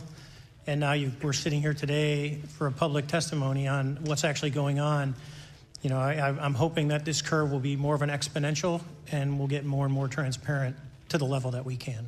Yeah. I mean, it's important. I couldn't imagine, I'm not a pilot, but I used to fly gliders in Civil Air Patrol. Huh? Yeah. Pilot? And so either way, I mean, I couldn't imagine, being in the glider and seeing something and then not feeling like I had the agency to talk about it. Mr. Graves, can you discuss the importance of seeking scientists to sit on your advisory board? Absolutely. I think ultimately this is going to be a scientific problem. And not only that, it's also an engineering problem. I've been working with the American Institute of Aeronautics and Astronautics to help them stand up a UAP integration committee to help integrate their engineering prowess into this problem. And so, yes, very much, I think this is an engineering and scientific problem as much as a national security problem. And how might Congress help to facilitate partnerships between the scientific community and the UAP focus groups within government? Well, I think one of the things they can do is to have these types of hearings to communicate to the public that this is a topic of interest. I think that there is a pseudo-market, if you will, of interested capabilities and talent that want to approach this topic, and we're seeing that start to grow now. So I think continued conversation, reduction of stigma is going to allow that to flourish and allow answers to help generate themselves. 100%. Well, thank you all for being here, and thank you for your work. I think it's important that we keep our top scientific minds focused on this issue and look for ways to increase collaboration. Thank you so much. I yield back. Word documents. That's it. I format them, upload them to Amazon, and collect royalties every month. Mr. Comer. Thank you, Mr. Chairman. Let me say I want to thank you for having this hearing, and I want to thank Mr. Burchett, Ms. Luna for leading this hearing. And with that, I yield my 5 minutes to Mr. Burchett. Thank you, Mr. Chairman. I'm going to direct this, I believe, to Mr. Grush, but if any of you all feel like you need to jump in, just jump right in. We're good. Has the U.S. government become aware of actual evidence of extraterrestrial, otherwise unexplained forms of intelligence? And if so, when do you think this first occurred? I like to use the term non-human. I don't like to denote origin. Keeps the aperture open, both scientifically. Right. Certainly, like I've discussed publicly previously, 1930s. Okay. Can you give me the names and titles of the people with direct firsthand knowledge and access to some of this crash retrieval, some of these crash retrieval programs, and maybe which facilities, military bases that the recovered material would be in? And I know a lot of Congress talked about we're going to go to Area 51, and and there's nothing there anymore anyway. It's just and we move like a glacier. And as soon as we announce it, I'm sure the moving vans would pull up. But please. I can't discuss that publicly, but I did provide that information both to the Intel committees and the Inspector General. And we could get that in the skiff if we were allowed to get in a skiff with you. Would that be probably what you would think? Sure, if you had the appropriate accesses, yeah. What special access programs cover this information, and how is it possible that they have evaded oversight for so long? I do know the names. Once again, I can't discuss that publicly and how they've evaded oversight. In a closed setting, I can tell you the specific tradecraft used. All right.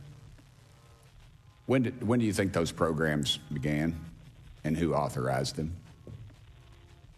I do know a lot of that information, but that's something I can't discuss publicly because of sensitivities. All right. If any of y'all want to jump how in is he on going to any be of this, able you're to more than discuss welcome that to. publicly? What level of security clearance is required to fully access these programs? Well, anybody who has... and I say that because myself... Bro literally said earlier when asked, has anyone been hurt because of this? And he goes, yes, because of this information. And he's like, yes. And he goes, has anyone been killed for this? He's like, I can't say. And you think he's going to sit there and tell you who were the people that retrieved it? Where was it put? Where's the location? How do you get there? They're not going to... What? No way, bro. No way. Representative Gates and Representative Luna were basically turned away at one point at Eglin. So please go right ahead. Certainly difference between member access and, say, somebody like me, but anybody who has a TSSCI clearance and meets the eligibility criteria, the Access Adjudicative Authority should be able to grant you access. Ms. Burchett, if you'll yield, so just to put a fine point on that, I'm downloading the next set of files. This one has 5 gigabytes program classification worth of It's a misnomer UAP that there's files. anything actually about top secret. Executive Order 13526 delineates classification levels. I'm keeping all of these. I draw a point on that because we can I'm have not getting rid of access them. The to videos, I'm those not getting rid of the programs. videos. And so the notion I don't that give a shit. we're not being given that access sort of defies our typical muscle memory here in Congress. Thank you, Mr. Burchett. I'll yield back to you. Thank Fuck you, you, Mr. Gates. Along those lines, Title 10, you may not know this or not, but Title 10 and that Title cough made 50 my eyes sit up. they seem to say they're inefficient. So who gets to decide this, in your opinion, in the past? It's a group of career senior executive officials. Okay, are they government officials? Both in and out. Do what? Both in and out of government, and that's about as far as I can go there. Yeah. All right, well, that leads to my next question. Which private corporations are directly involved in this program? How much taxpayer money has been invested in these programs, to your knowledge? I mean, we know we audit the Pentagon every year, and I've been here 5 years, and they failed the dadgum thing every year. Something went wrong. They lose over $1 billion a year, we think, and I was What do you told mean something Department of went Defense wrong? maybe 60% of their assets are unaccounted for, whatever the heck that means. This In bitch the trying to public say it wouldn't. sector, I'm you go to jail trying to for that kind of re-download crap. it again, y'all. So tell me.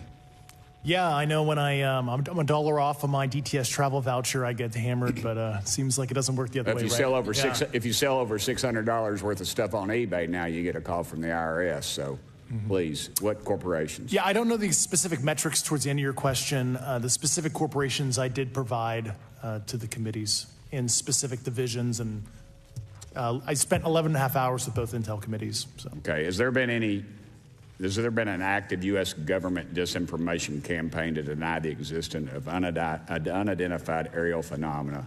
And if so, why? I can't go beyond what I've already espoused publicly about that.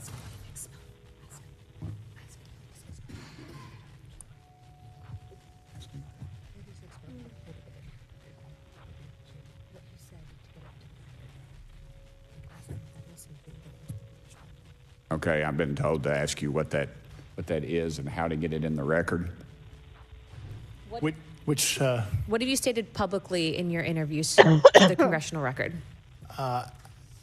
If you reference my News Nation interview, and I talk about a multi-decade, campaign to disenfranchise public interest, basically. Yeah. Thank you. I apologize, Mr. Chairman. I yield back negative 21 seconds. Thank you. Ms. Ocasio-Cortez.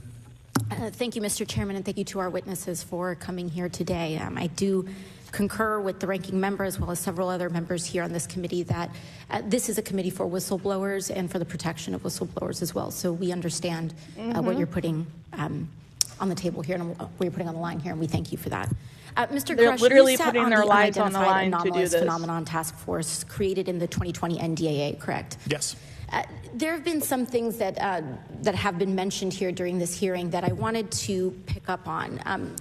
Mr. Graves, you mentioned specifically during the answers to one of your questions, you named Boeing contractors being engaged in an incident regarding this red cube about a football field wide. I was wondering if you could speak a little bit about the interaction, or Mr. Grush, either of you, the interactions between defense contractor companies and any UAP-related programs or activities. So I'll just say that the information about the contractor himself were provided by a witness, and I have no particular detail in that relationship. Mr. Grush? The kind of general unclassed wave tops, certainly the contractors, are the metal benders, so to speak. They're the ones actually doing specific performance on government contracts. Are they required to issue any disclosure regarding UAP sightings, or do they engage in any reporting around this? In terms of the contractors? Yes. Not that I'm aware of. They do not. Okay. Now, when it comes to notification that you had mentioned about IRAD programs, we have seen defense contractors abuse their contracts before through this committee. I have seen it personally, and I have also seen the notification requirements to Congress abused. I am wondering, one of the loopholes that we see in the law is that there is, at least from my vantage point, is that depending on what we're seeing, is that there are no actual definitions or requirements for notification. What methods of notification did you observe? Like when they say they notified Congress, how did they do that? Do you have insight into that? For certain IRAD activities, I can only think of ones conventional in nature. Sometimes they flow through certain, I'll just say, SAP programs that have cognizant authority over the Air Force or something, and those are congressionally reported compartments, but IRAD is literally internal to the contractor, so as long as it's money, either profits, private investment, et cetera, they can do whatever they want. To put a finer point on it, when there is a requirement for any agency or company to notify Congress, do they contact the chairman of a committee? Do they get them on the phone specifically? Is this through an email to hypothetically a dead email box? A lot of it comes through what they call the PPR, Periodic Program Review process, if it's a SAP or Controlled Access Program Equity, and then those go to the specific committees, whether it be the SAS, CASC, HISI. Thank you. I apologize. My time is limited. Mr. Graves, one of your main concerns is that the FAA currently does not have an official process to receive reports of UAP from pilots or others, correct? Correct. And in your experience, what data should the ARROW program prioritize for potential collection? We have, location, date, time, but are there other specific characteristics that should be included in these reports? Certainly. I think that there's two categories that would be important. One would be kinematics and understanding the specifics of how the vehicle or objects are moving. And the second would be a more zoomed out approach of being able to look at origin and destination before the incident, as well as getting a better contextual understanding of how these objects are interacting with each other. Thank you. Now, because I only have a minute left, I apologize, we only have 5 minutes today, but for the record, if you were me, where would you look? Titles, programs. What the fuck is happening right here? Departments. Am I being attacked by the government? You gave us this information. Let us watch it. Regions. If you could just name anything. Lord. And I put that as an open question to the three of you. I'd be happy to give you that in a closed environment. I can tell you specifically. Thank you. Commander Fravor? I would say, and I've told people that you have to know where to look. They're not going to divulge it to you because of the classification levels. But if you know where to look and who to talk to, which is exactly what Mr. Grush can point you, then you have them. Okay. Mr. Graves? I was an operator, so I was depending on folks like Mr. Grosh to do that homework. Okay. Thank you very much. I yield back to the chair.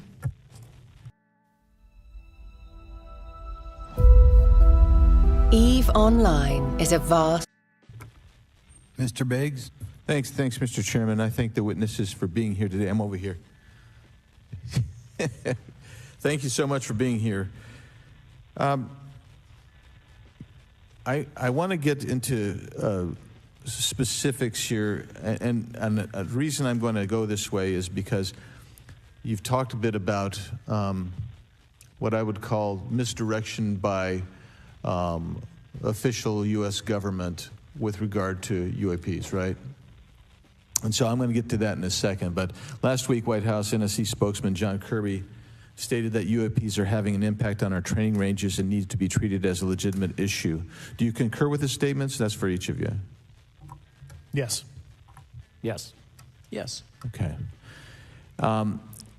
Now, having said that, I'm going to take you to specific instances around the Phoenix Valley, because that's where I live. And in 97, we had the famous Phoenix Light case. I don't know if any of you are familiar with that.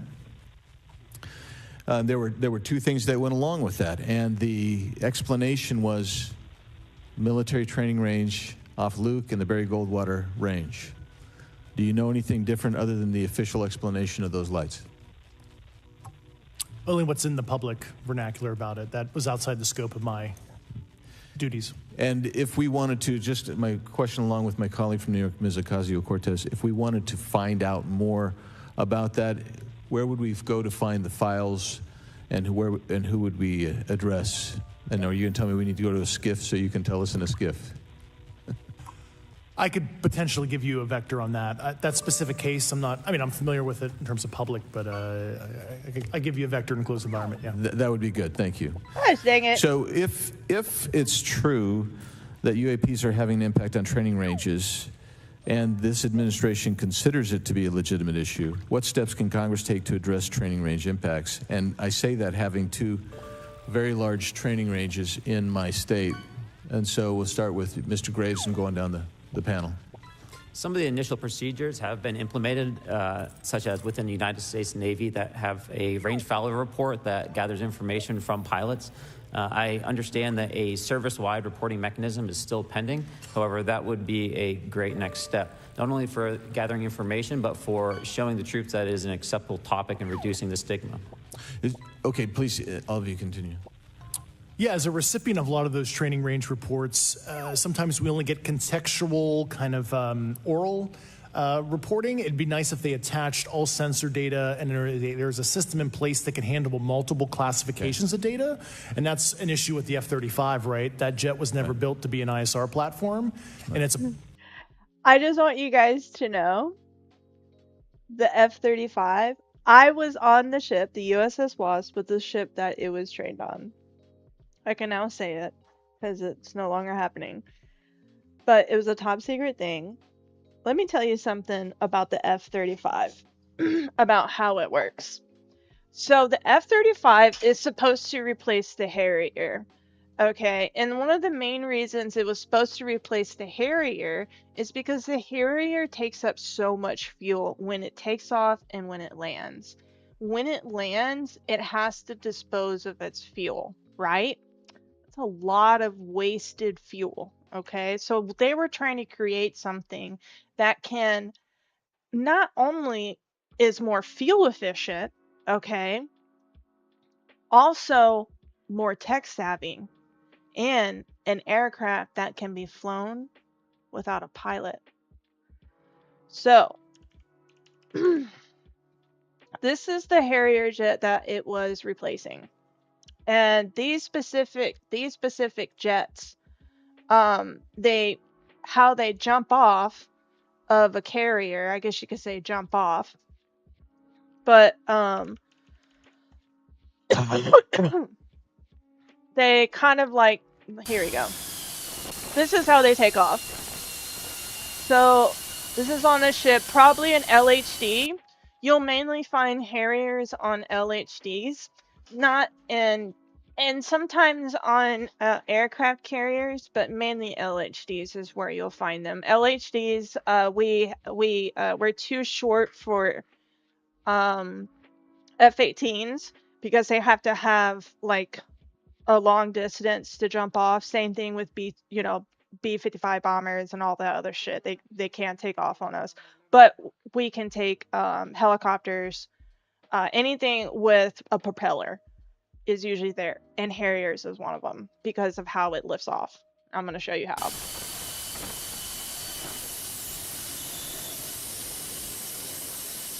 Hopefully it'll show the fuel of it expunging its fuel. So what it's doing right there is its engines. Saw how it moved its engines and it went down? It moves its engine down. A normal jet doesn't. That doesn't move.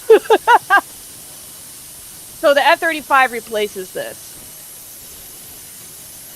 And I'll show you an F-35 footage here in a minute.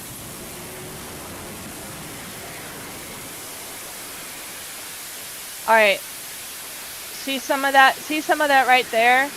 That's fuel. That's some fuel coming out just a little bit. Right? I don't know if they'll show it landing. But anyway, that's the F-30, that's the Harrier that was being replaced by the F-35. So the F-35 can take off multiple different ways. It can take off like a Harrier, or it can take off by like going straight, kind of like slingshot right here. Like that. This is on an LHD, so more than likely, oh no, this is on an aircraft carrier? When was this taken? What's interesting, I don't know if it'll if I can, I don't see it right there. F-35B. Okay, so look at this. So it has like this weird like thing on it. Look at that. So how I was telling you earlier how it can take off, this is the other way it can take off. And then it'll go and then go. That's an easier way for it to take off. So how it took off right there was without the slingshot propulsion method, which ABEs, they'll put literally a big ass fucking wire on the end of that hook that we saw earlier, and it literally slingshots it off the ship. That's mainly what they do on carriers.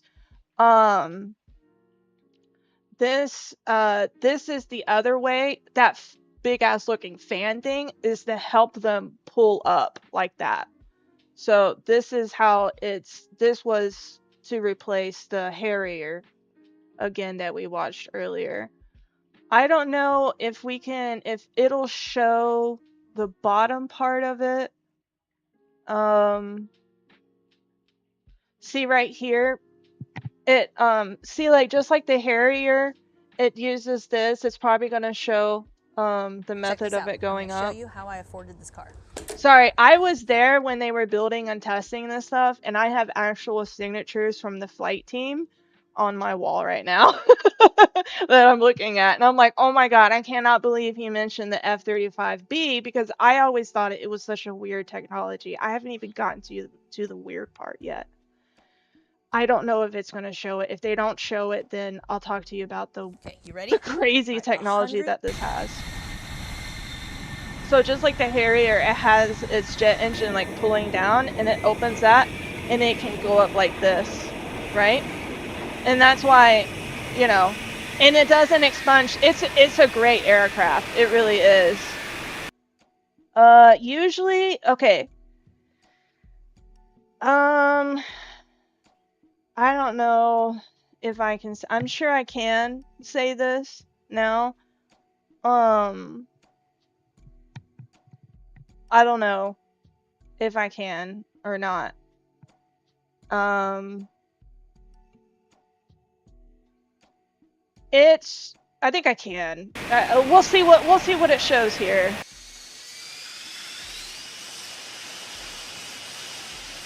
Look, USS Wasp. Look at that. That's my ship, bro. Look. USS Wasp. That was my ship. Yeah, this is them. We have two teams. This is the team that I trained with. Sorry, I'm excited. This was cool. You know, this is like next level shit.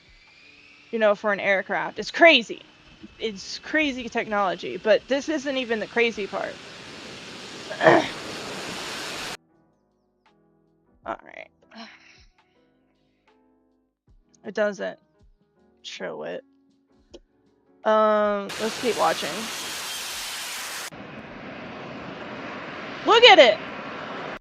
Look at that. Look how it turns.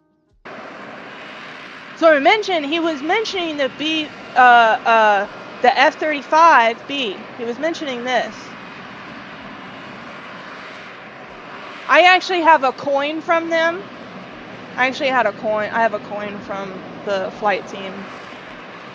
I gotta meet him and everything. Cool dudes.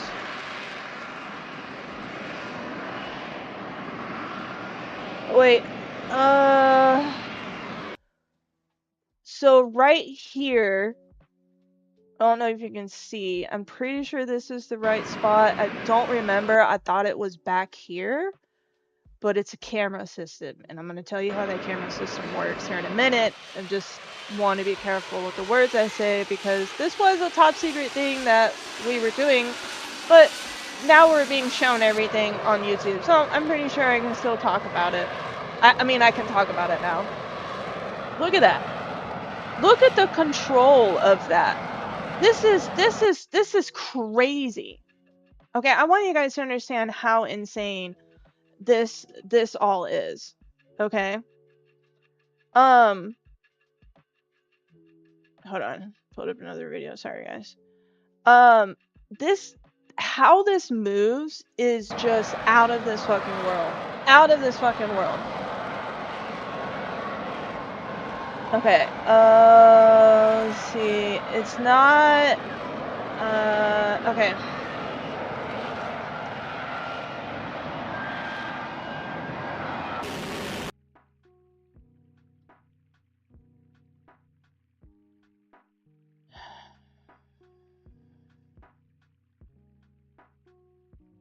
Okay. This is the $400,000 helmet made for the F-35 Lightning. Why does it cost so much? Well, it's a lot more than just a helmet. It takes the traditional heads-up display to another level, projecting data like airspeed, heading, altitude, and targeting information directly onto the visor. The helmet can also stream real-time imagery.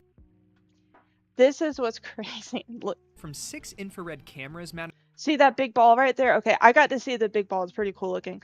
They put it in there, right? When they look down, they see what the camera sees. So almost like they see through the plane. Almost like they're sitting in the air, right? Crazy shit, bro. They see all their mechanics, like you were saying, like I was saying. The aircraft, allowing the pilot to see their surroundings, including looking down through the bottom of the jet. When flying in darkness, there's no need for night vision goggles because that's integrated directly into the helmet as well. As you'd expect, the build quality is next level, featuring a complete carbon fiber design with reinforced Kevlar. The custom fitting process includes a 3D scan of the pilot's head, an optical eye measurement to ensure precise distance from the pupils, and a spinal alignment to prevent neck injuries during high-G maneuvers just like this. This aircraft is so fucking cool. This is the $400,000 And my brother is going to be a pilot. He got approved to be a pilot in pilot school. I hope he gets the F-35. Okay. So that was one of the things I wasn't sure if I was able to talk about or whatever. But they could literally look around and it's like they're just sitting, just floating in there. They can see literally everything around them, underneath them, and everything like that.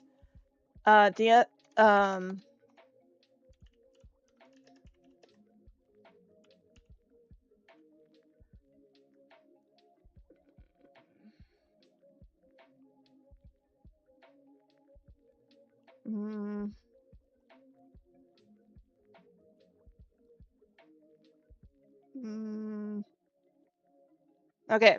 So another thing that the F-35 can do is that it can be flown alone. You don't have to be in the cockpit. That's the crazy part. You don't have to be in the actual cockpit in order to fly it.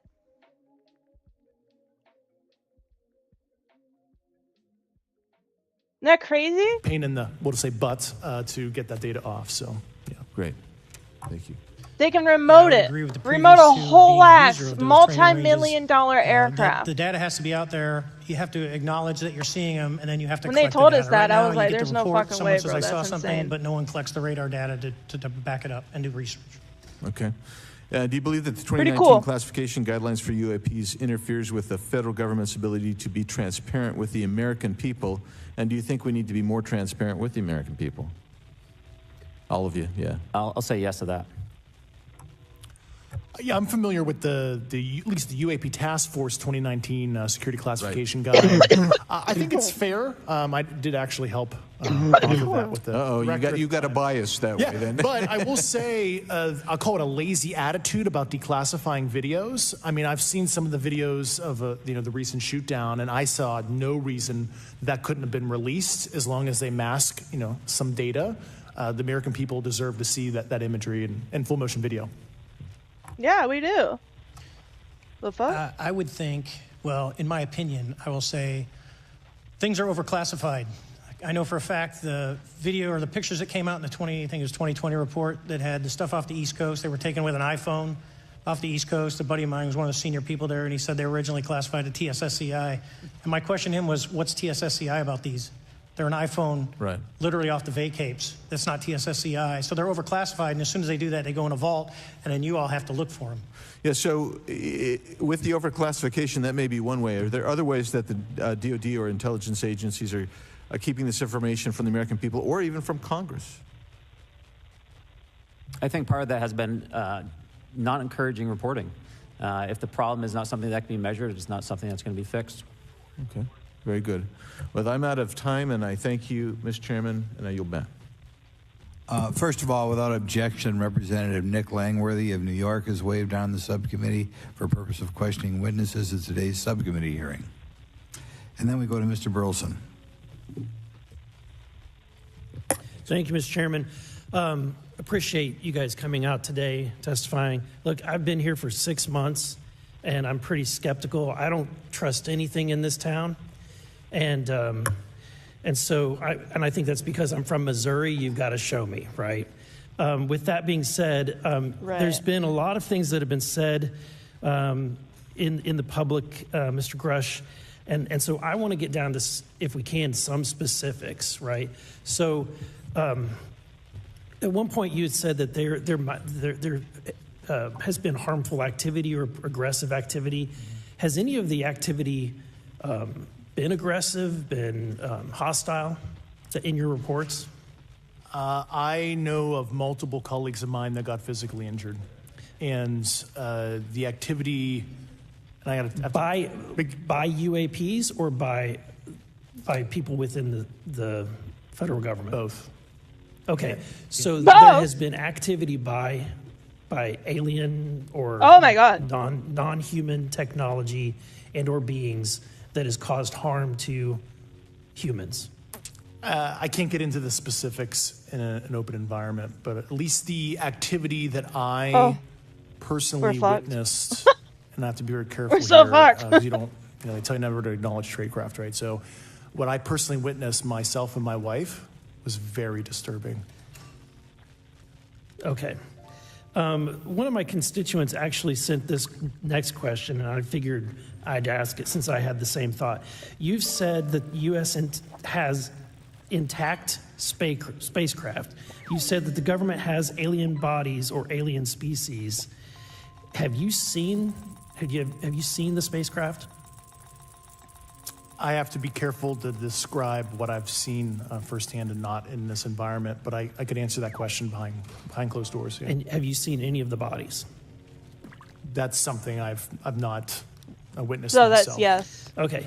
And so with that being said, and the other statement that has been made that was intriguing to me it's intriguing because my view has been that we are billions of light years away from any other system.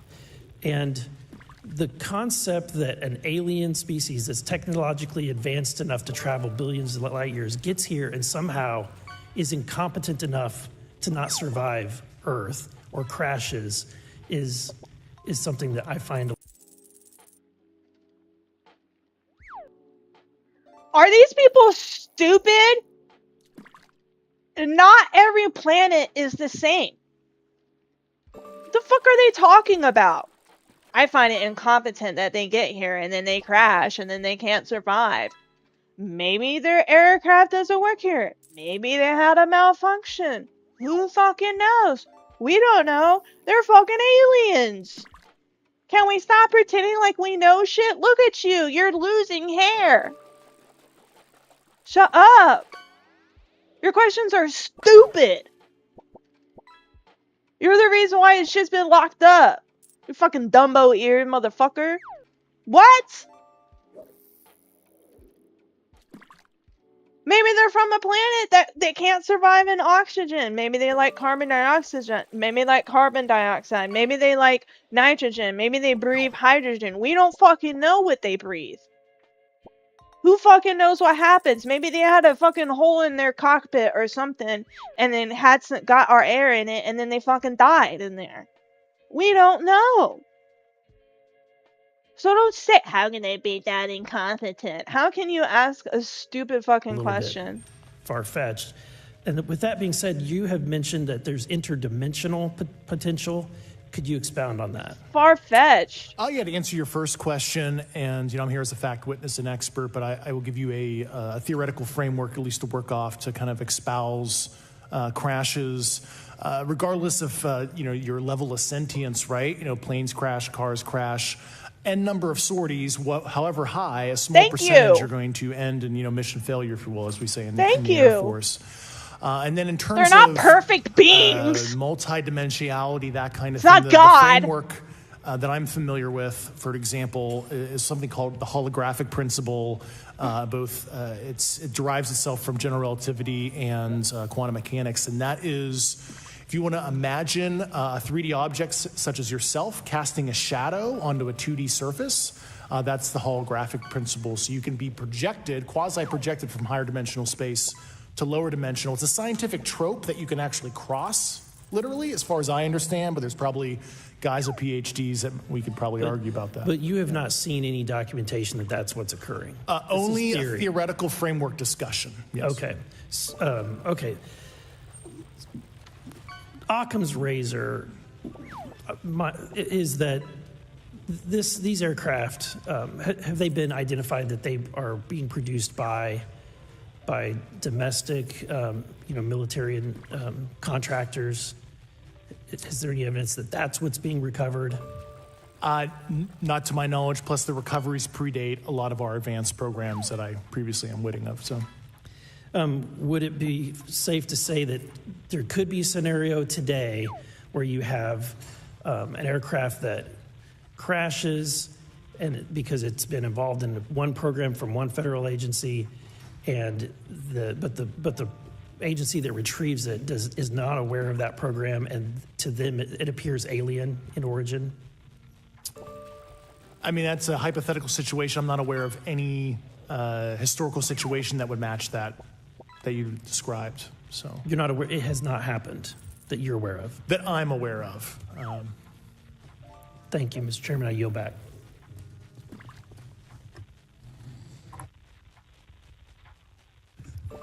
Several months ago, my office received a protected disclosure from Eglin Air Force Base indicating that there was a UAP incident that required my attention. I sought a briefing regarding that episode and brought with me Congressman Burchett and Congresswoman Luna.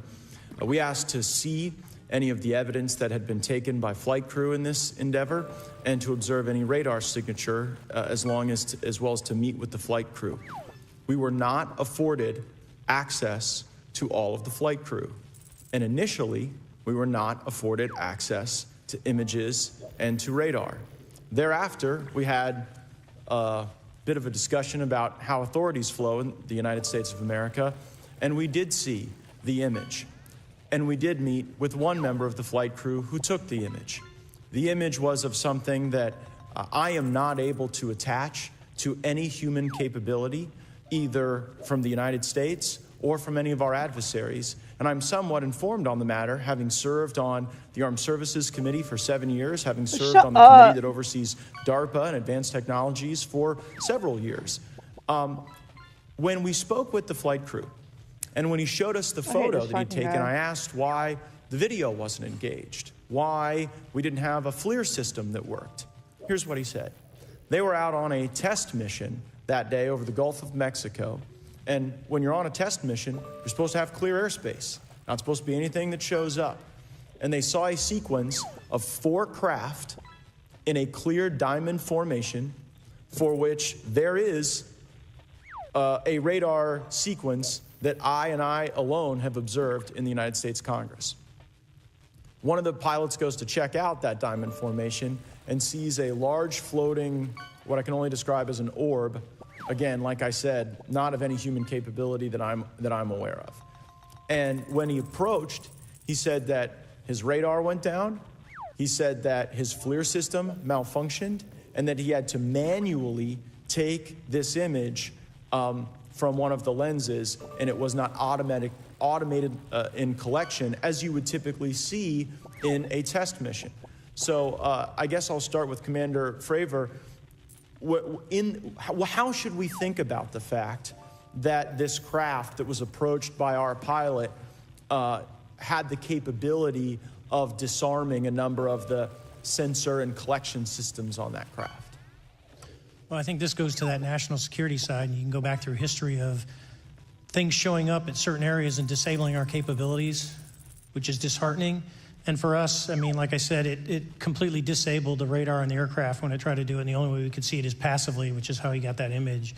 So I think that's a concern on what are these doing, not only how do they operate, but their capabilities inside to do things like this. And how should we think about 4 craft moving in a very clear formation, equidistant from one another, in a diamond? In all of the phenomenon, perhaps, Mr. Grave, that you've analyzed, have we ever seen multiple craft in a single formation? I have one particular case, and that was during the gimbal incident. The recording on the AT FLIR system shows a single object that rotates.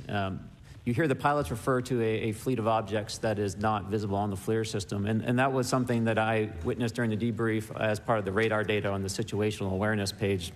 I would like to add, however, Congressman, there's a small bit of anger, I would say I would feel that those pilots are still facing that difficulty in reporting this topic, and they don't have the tools to be able to mitigate this issue. It just goes to show how serious this is and why this is such an important issue for our pilots and for our nation. It was stated explicitly to me by these test pilots that if you have a UAP experience, the best thing you can do for your career is forget it and not tell anyone. Because any type of reporting, either above the surface or below the surface, does have a perceived consequence to these people, and that is a culture we must change if we want to get to the truth. Mr. Chairman, I would observe that perhaps as we move forward from this hearing, there are some obvious next steps. Every person watching this knows that we need to meet with Mr. Grush in a secure, compartmentalized facility so that we can get fulsome answers that do not put him in jeopardy and that give us the information we need. Second, I would suggest that the radar images that were collected of this formation of craft out of Eglin Air Force Base, and specifically the actual image taken by the actual flight crew that we can actually validate, be provided to the committee, subpoenaed if necessary, so that we're able to track how to get this type of reporting and analysis done in a more fulsome way. That would be my recommendation, humbly, as a guest here of the Fine Oversight Committee. I yield back. Ms. Mays. Thank you, Mr. Chairman, and good morning to our witnesses who are testifying today. I want to thank each of you for being here to discuss a topic of grave importance to our national security. Earlier this year, a Chinese spy balloon was shot down off the coast of my home state of South Carolina. Since the Roswell incident in 1947, many Americans have wondered about the dangers of unknown objects crisscrossing our skies. Whether these are UAPs or weather phenomena, advanced technology from American allied or enemy forces, or something more out of this world. So my first question, I have several questions, and if we could just be quick on these first two, I'm going to ask each of you the same question, and then I'll get to each of you individually. The first one, when you reported your experiences with a UAP, did any of you face any repercussions with your superiors, yes or no? No. No. I've actually never seen anything personally, believe it or not. So. All right. And then do you believe there's an active disinformation campaign within our government to deny existence of UAPs, yes or no? I don't have an answer to that. As previously stated publicly, yes. I think previously with like Project Blue Book, yes, but currently I don't speak for the United States government. Okay, thank you. I have a few questions for Mr. Graves. What percentage of UAP sightings, in your belief, go unreported by our pilots? This is an approximation based off of my personal experience speaking with a number of pilots, but I would estimate we're somewhere near 5% reporting, perhaps. So like 95% basically don't report seeing UAPs. That's just my personal estimate. In the incident off Virginia Beach, do you believe the Navy took the danger to your aircraft seriously after it was reported? Absolutely. A few questions for Mr. Favor. As an expert naval aviator, have you ever seen an object that looked and moved like the Tic Tac UAP? No. Did the Tic Tac UAP move in such a way that defied the laws of physics? Yes. The way we understand them, yes. Many dismiss UAP reports as classified weapons testing by our own government, but in your experience as a pilot, does our government typically test advanced weapon systems right next to multi-million-dollar jets without informing our pilots? No, we have test ranges for that. You're one sentence away from launching your website with Base 44. Since the beginning of the internet, there's never been such a It took over 15 years for your encounter with the Tic Tac to be declassified. Do you feel there was a good reason to prevent lawmakers from having access to this footage? No, I just think it was ignored when it happened, and it just sat somewhere in a file. Never got reported. In a drawer. It happens a lot up here. Shocker. Mr. Grush, a couple of questions for you too, sir, this morning. What percentage of UAPs do you feel are adequately investigated by the U.S. government? Of the 5% that are reported. I can only speak for my personal leadership over at NGA. I tried to look at every report that came through that I could triage. So. Do you believe that officials at the highest levels of our national security apparatus have unlawfully withheld information from Congress and subverted our oversight authority? There are certain elected leaders that had more information that I'm not sure what they've shared with certain Gang of Eight members or et cetera, but certainly I would not be surprised. Okay. You've stated that the government is in possession of potentially non-human spacecraft. Based on your experience and extensive conversations with experts, do you believe our government has made contact with intelligent extraterrestrials? Something I can't discuss in public setting. That's a yes. Okay, I can't ask when you think this occurred. If you believe we have crashed craft, stated earlier, do we have the bodies of the pilots who piloted this craft? You can't say. As I've stated publicly already in my News Nation interview, biologics came with some of these recoveries. Oh, never mind. Yeah. Got bodies. Were they, I guess, human or non-human biologics? Non-human, and that was the assessment of people with direct Non-human. knowledge on the program I talked to that are currently still on the program.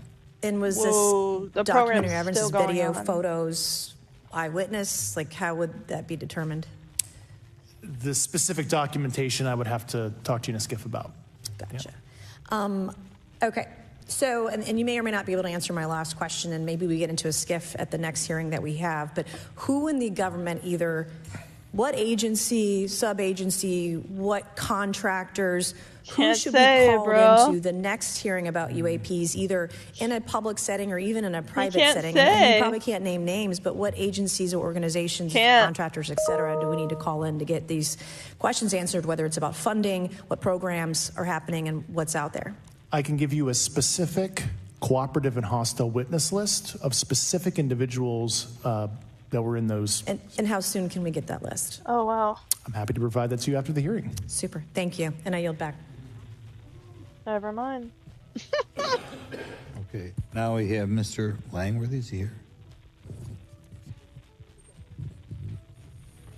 Okay. Thank you very much. I'd like to thank all of the witnesses for being here today to discuss this very unique topic. And I'd like to jump right into my questions, if you don't mind. Commander Fravor, can you briefly describe your background?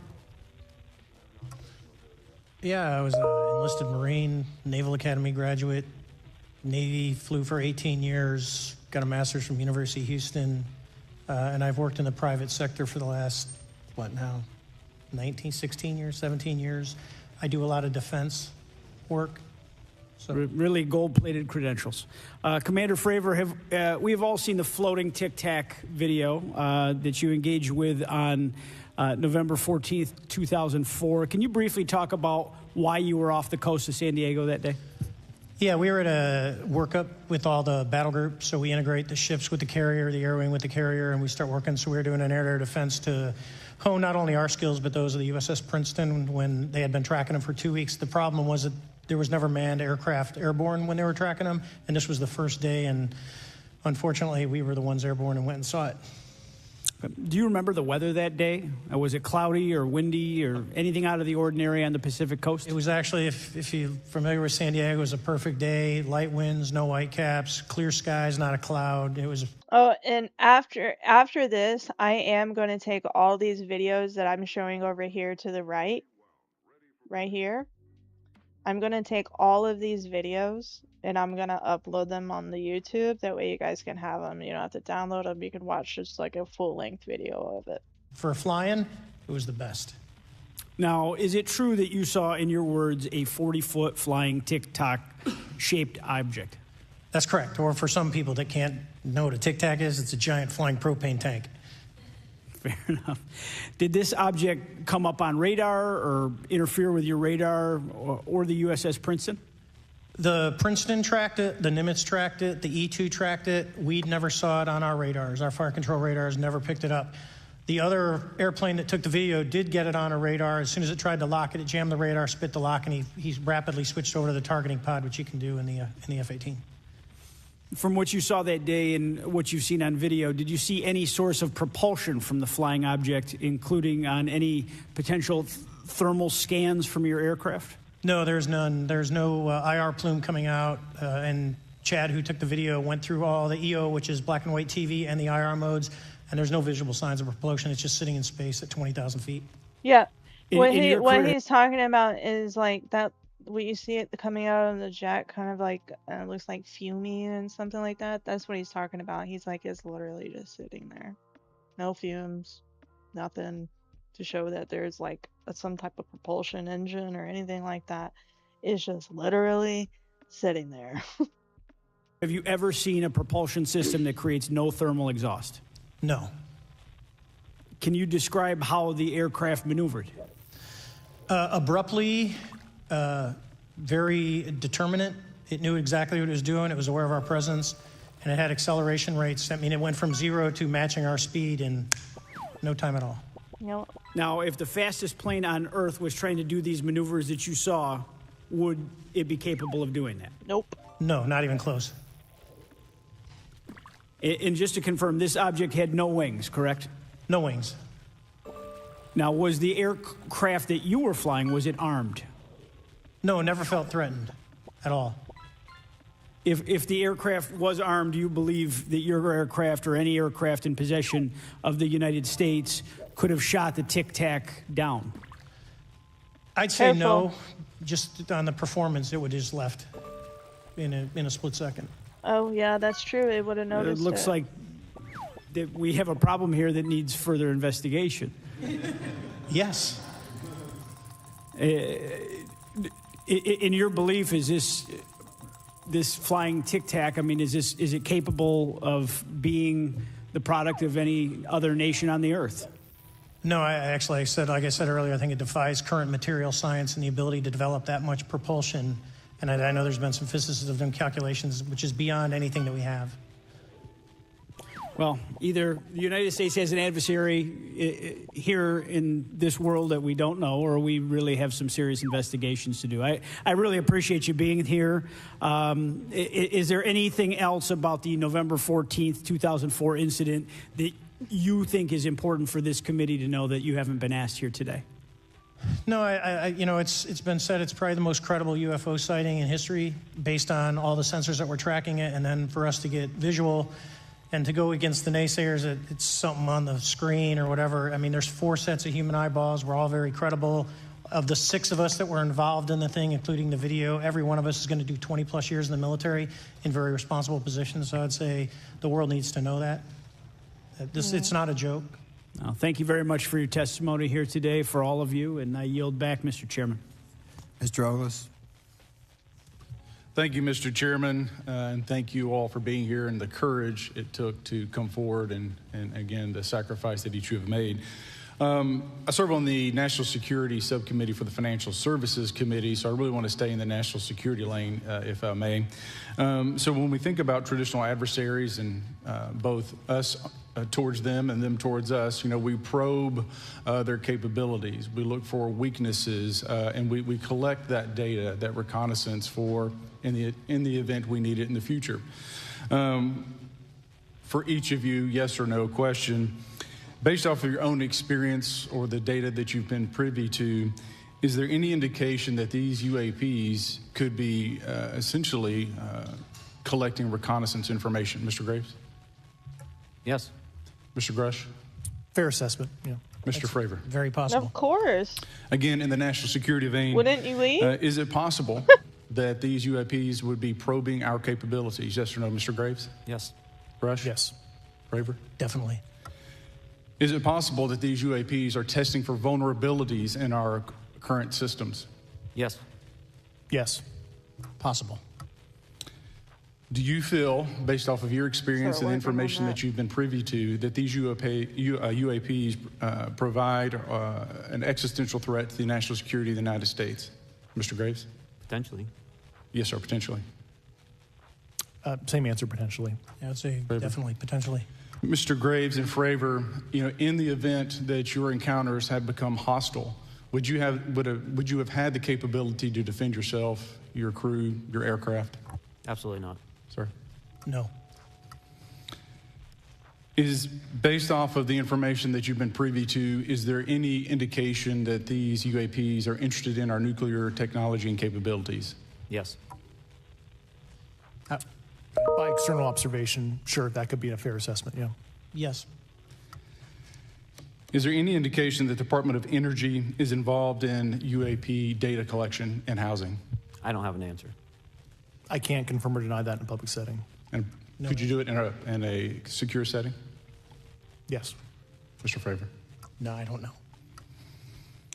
Mr. Chairman, I think I'm the last member to go, but there clearly is a threat to the national security of the United States of America. As members of Congress, we have a responsibility to maintain oversight and be aware of these activities so that, if appropriate, we take action. I would encourage the chairman to demand that we have any and all, but in particular Mr. Grush, talk to us in a skiff. And if that access is denied, I will personally volunteer to initiate the Holman Rule against any personnel or any program or any agency that denies access to Congress. Mr. Chairman, with that, I will yield the remainder of my time to my fellow colleague from Tennessee, Mr. Burchett. Extract all. Thank you, Mr. Chairman. Thank you, Mr. Ogles, for the great questions, brother. Mr. Put back in Grush, videos. I might have asked this before, but I want to make sure. Do you have any personal knowledge of someone who's possibly been injured working on legacy UAP reverse engineering? Yes. Okay. How were they injured? Is it something like a radioactive type situation or something we didn't understand? I've heard people talk about Havana syndrome type incidences. What was your recollection of that? I can't get into specifics, but you can imagine assessing an unknown unknown. There's a lot of potentialities you can't fully prepare for. How do you think we ought to handle UAP whistleblower complaints like yours in the future? Yeah, there was some issue with mine. So, PPD-19 process, it goes to the Intel committees, either through PPD-19 or ICD-120. There's not a good way for the Intelligence Community Inspector General to provide that to other committees. And I asked my information to be sent to the House and Senate Armed Services Committee because there are Title X equities at play, but there was no smooth process to do so. Yeah. It's a trash can. Are you aware of any individuals that are participating in reverse engineering programs for non-terrestrial craft? Personally, yes. Do you know any that would be willing to testify if there were protections for them? Certainly closed door and assurances that breaking their NDA, they're not going to get administratively punished for so. Yeah. I yield, Mr. Chairman. Thank you. We're going to do something a little bit out of the ordinary here. We're going to give 3 people a chance at an additional 3 minutes. So, Mr. Burchett, do you want to keep going? Why don't you come back to me, Mr. Chairman? Ms. Luna, is she on that list? Sure. Chairman, I'd like to submit for the record an article by News Nation, and it follows Mr. Grush's full interview for the record. Wait, are these sound Thank recordings? Mr. Grush, why is it that you refer to the phenomenon as non-human intelligence? Why deviate from the basis of extraterrestrial life? I think the phenomenon is very complex, and I like to leave an open mind analytically to specific origin.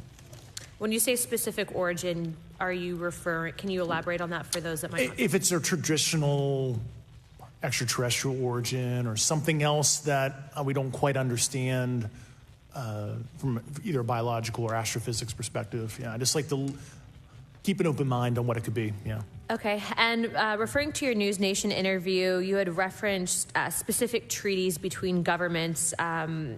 Article 3 of the Nuclear Arms Treaty with Russia identifies UAPs. It specifically mentions them. To your knowledge, are there safety measures in place with foreign governments or other superpowers to avoid an escalatory situation in the event that a UAP malevolent event occurs? You're referring to actual public treaty in the UN Register. It's funny you mentioned that. The Agreement on Measures to Reduce the Risk of Outbreak of Nuclear War signed in 1971. Unclassified treaty publicly available. And if you cite the George Washington University National Security Archives, you will find the declassified in 2013 specific provisions in the specific red line flash message traffic with the specific codes pursuant to Article 3 and Article, also Situation 2, which is in the previously classified NSA archive.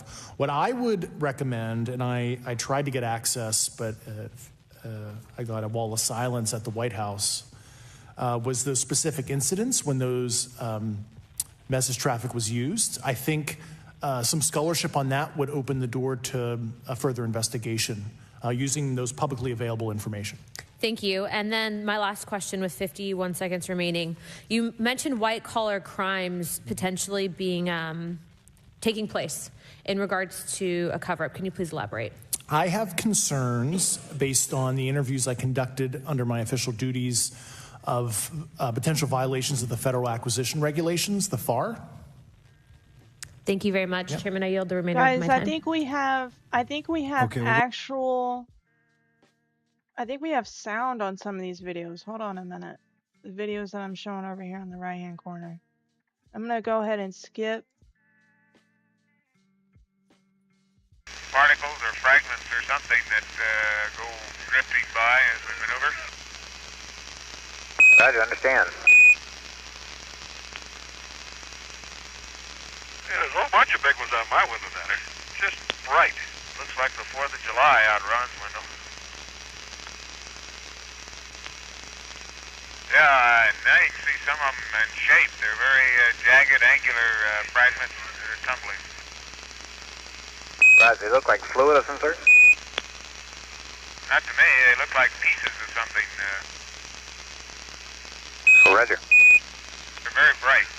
Jack, we'd like Omni Charlie.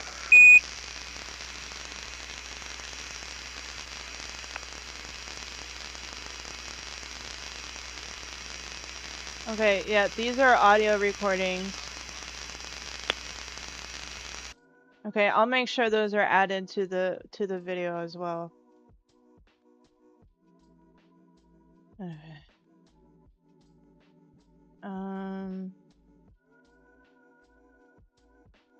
Let's export this.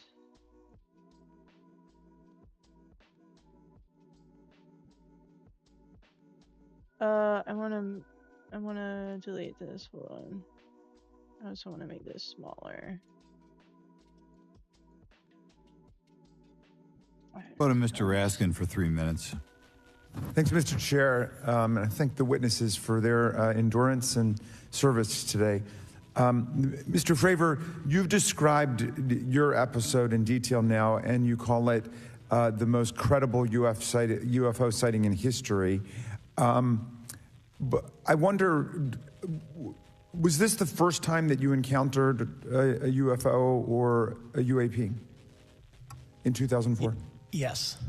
And what was your general attitude or perspective on the UFO discussion before that happened? I never felt that we were alone with all the planets out there, but I wasn't a UFO person. I wasn't watching History Channel and MUFON and all that. And have you had experiences or encounters since that happened? No. And so have you formed any general conclusions about what you think you experienced then? Yes. I think what we experienced was, like I said, well beyond the material science and the capabilities that we had at the time, that we have currently, or that we're going to have in the next 10 to 20 years.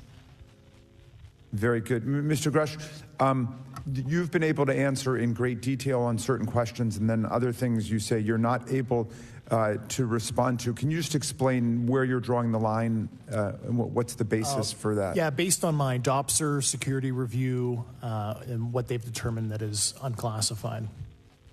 I see. So you're answering any questions that just call upon your knowledge of unclassified questions, but anything that relates to classified matters you're not commenting on in this context. In an open session, but happy to participate in a closed session at the right level, yeah.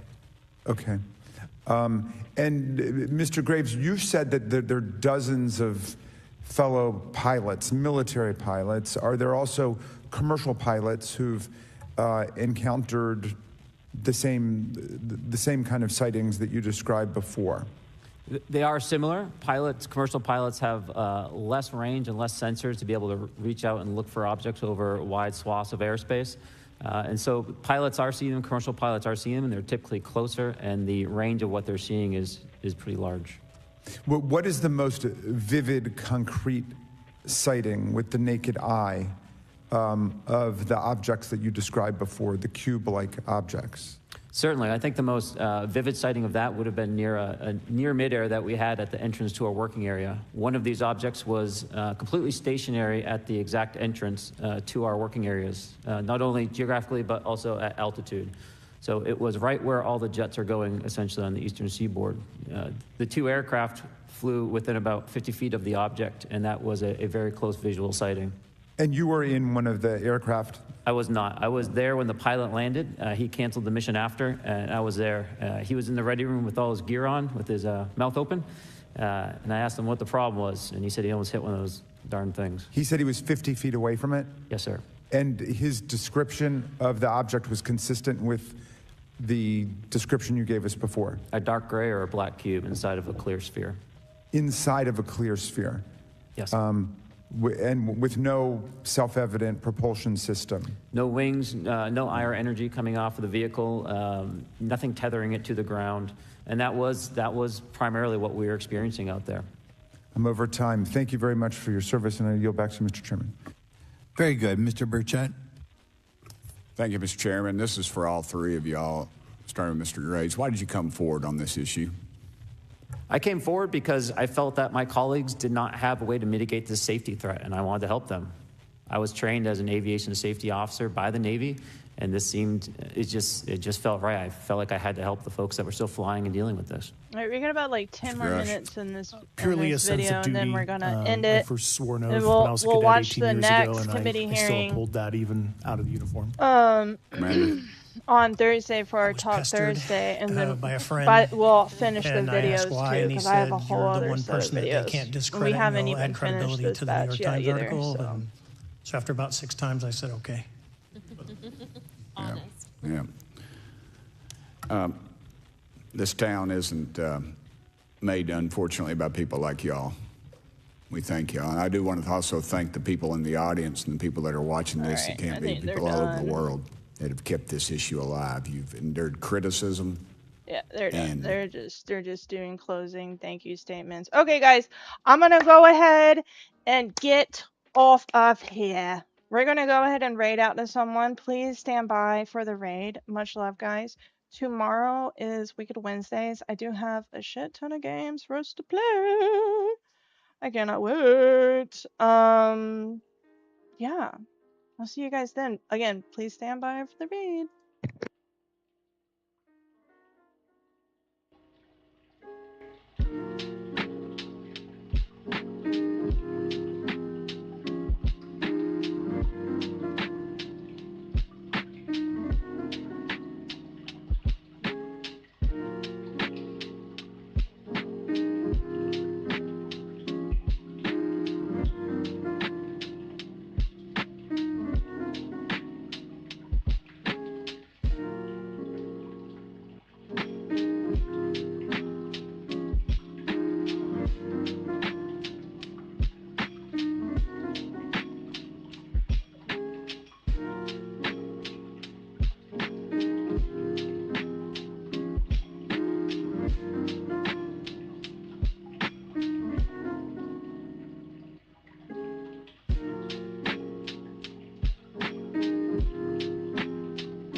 Just listen.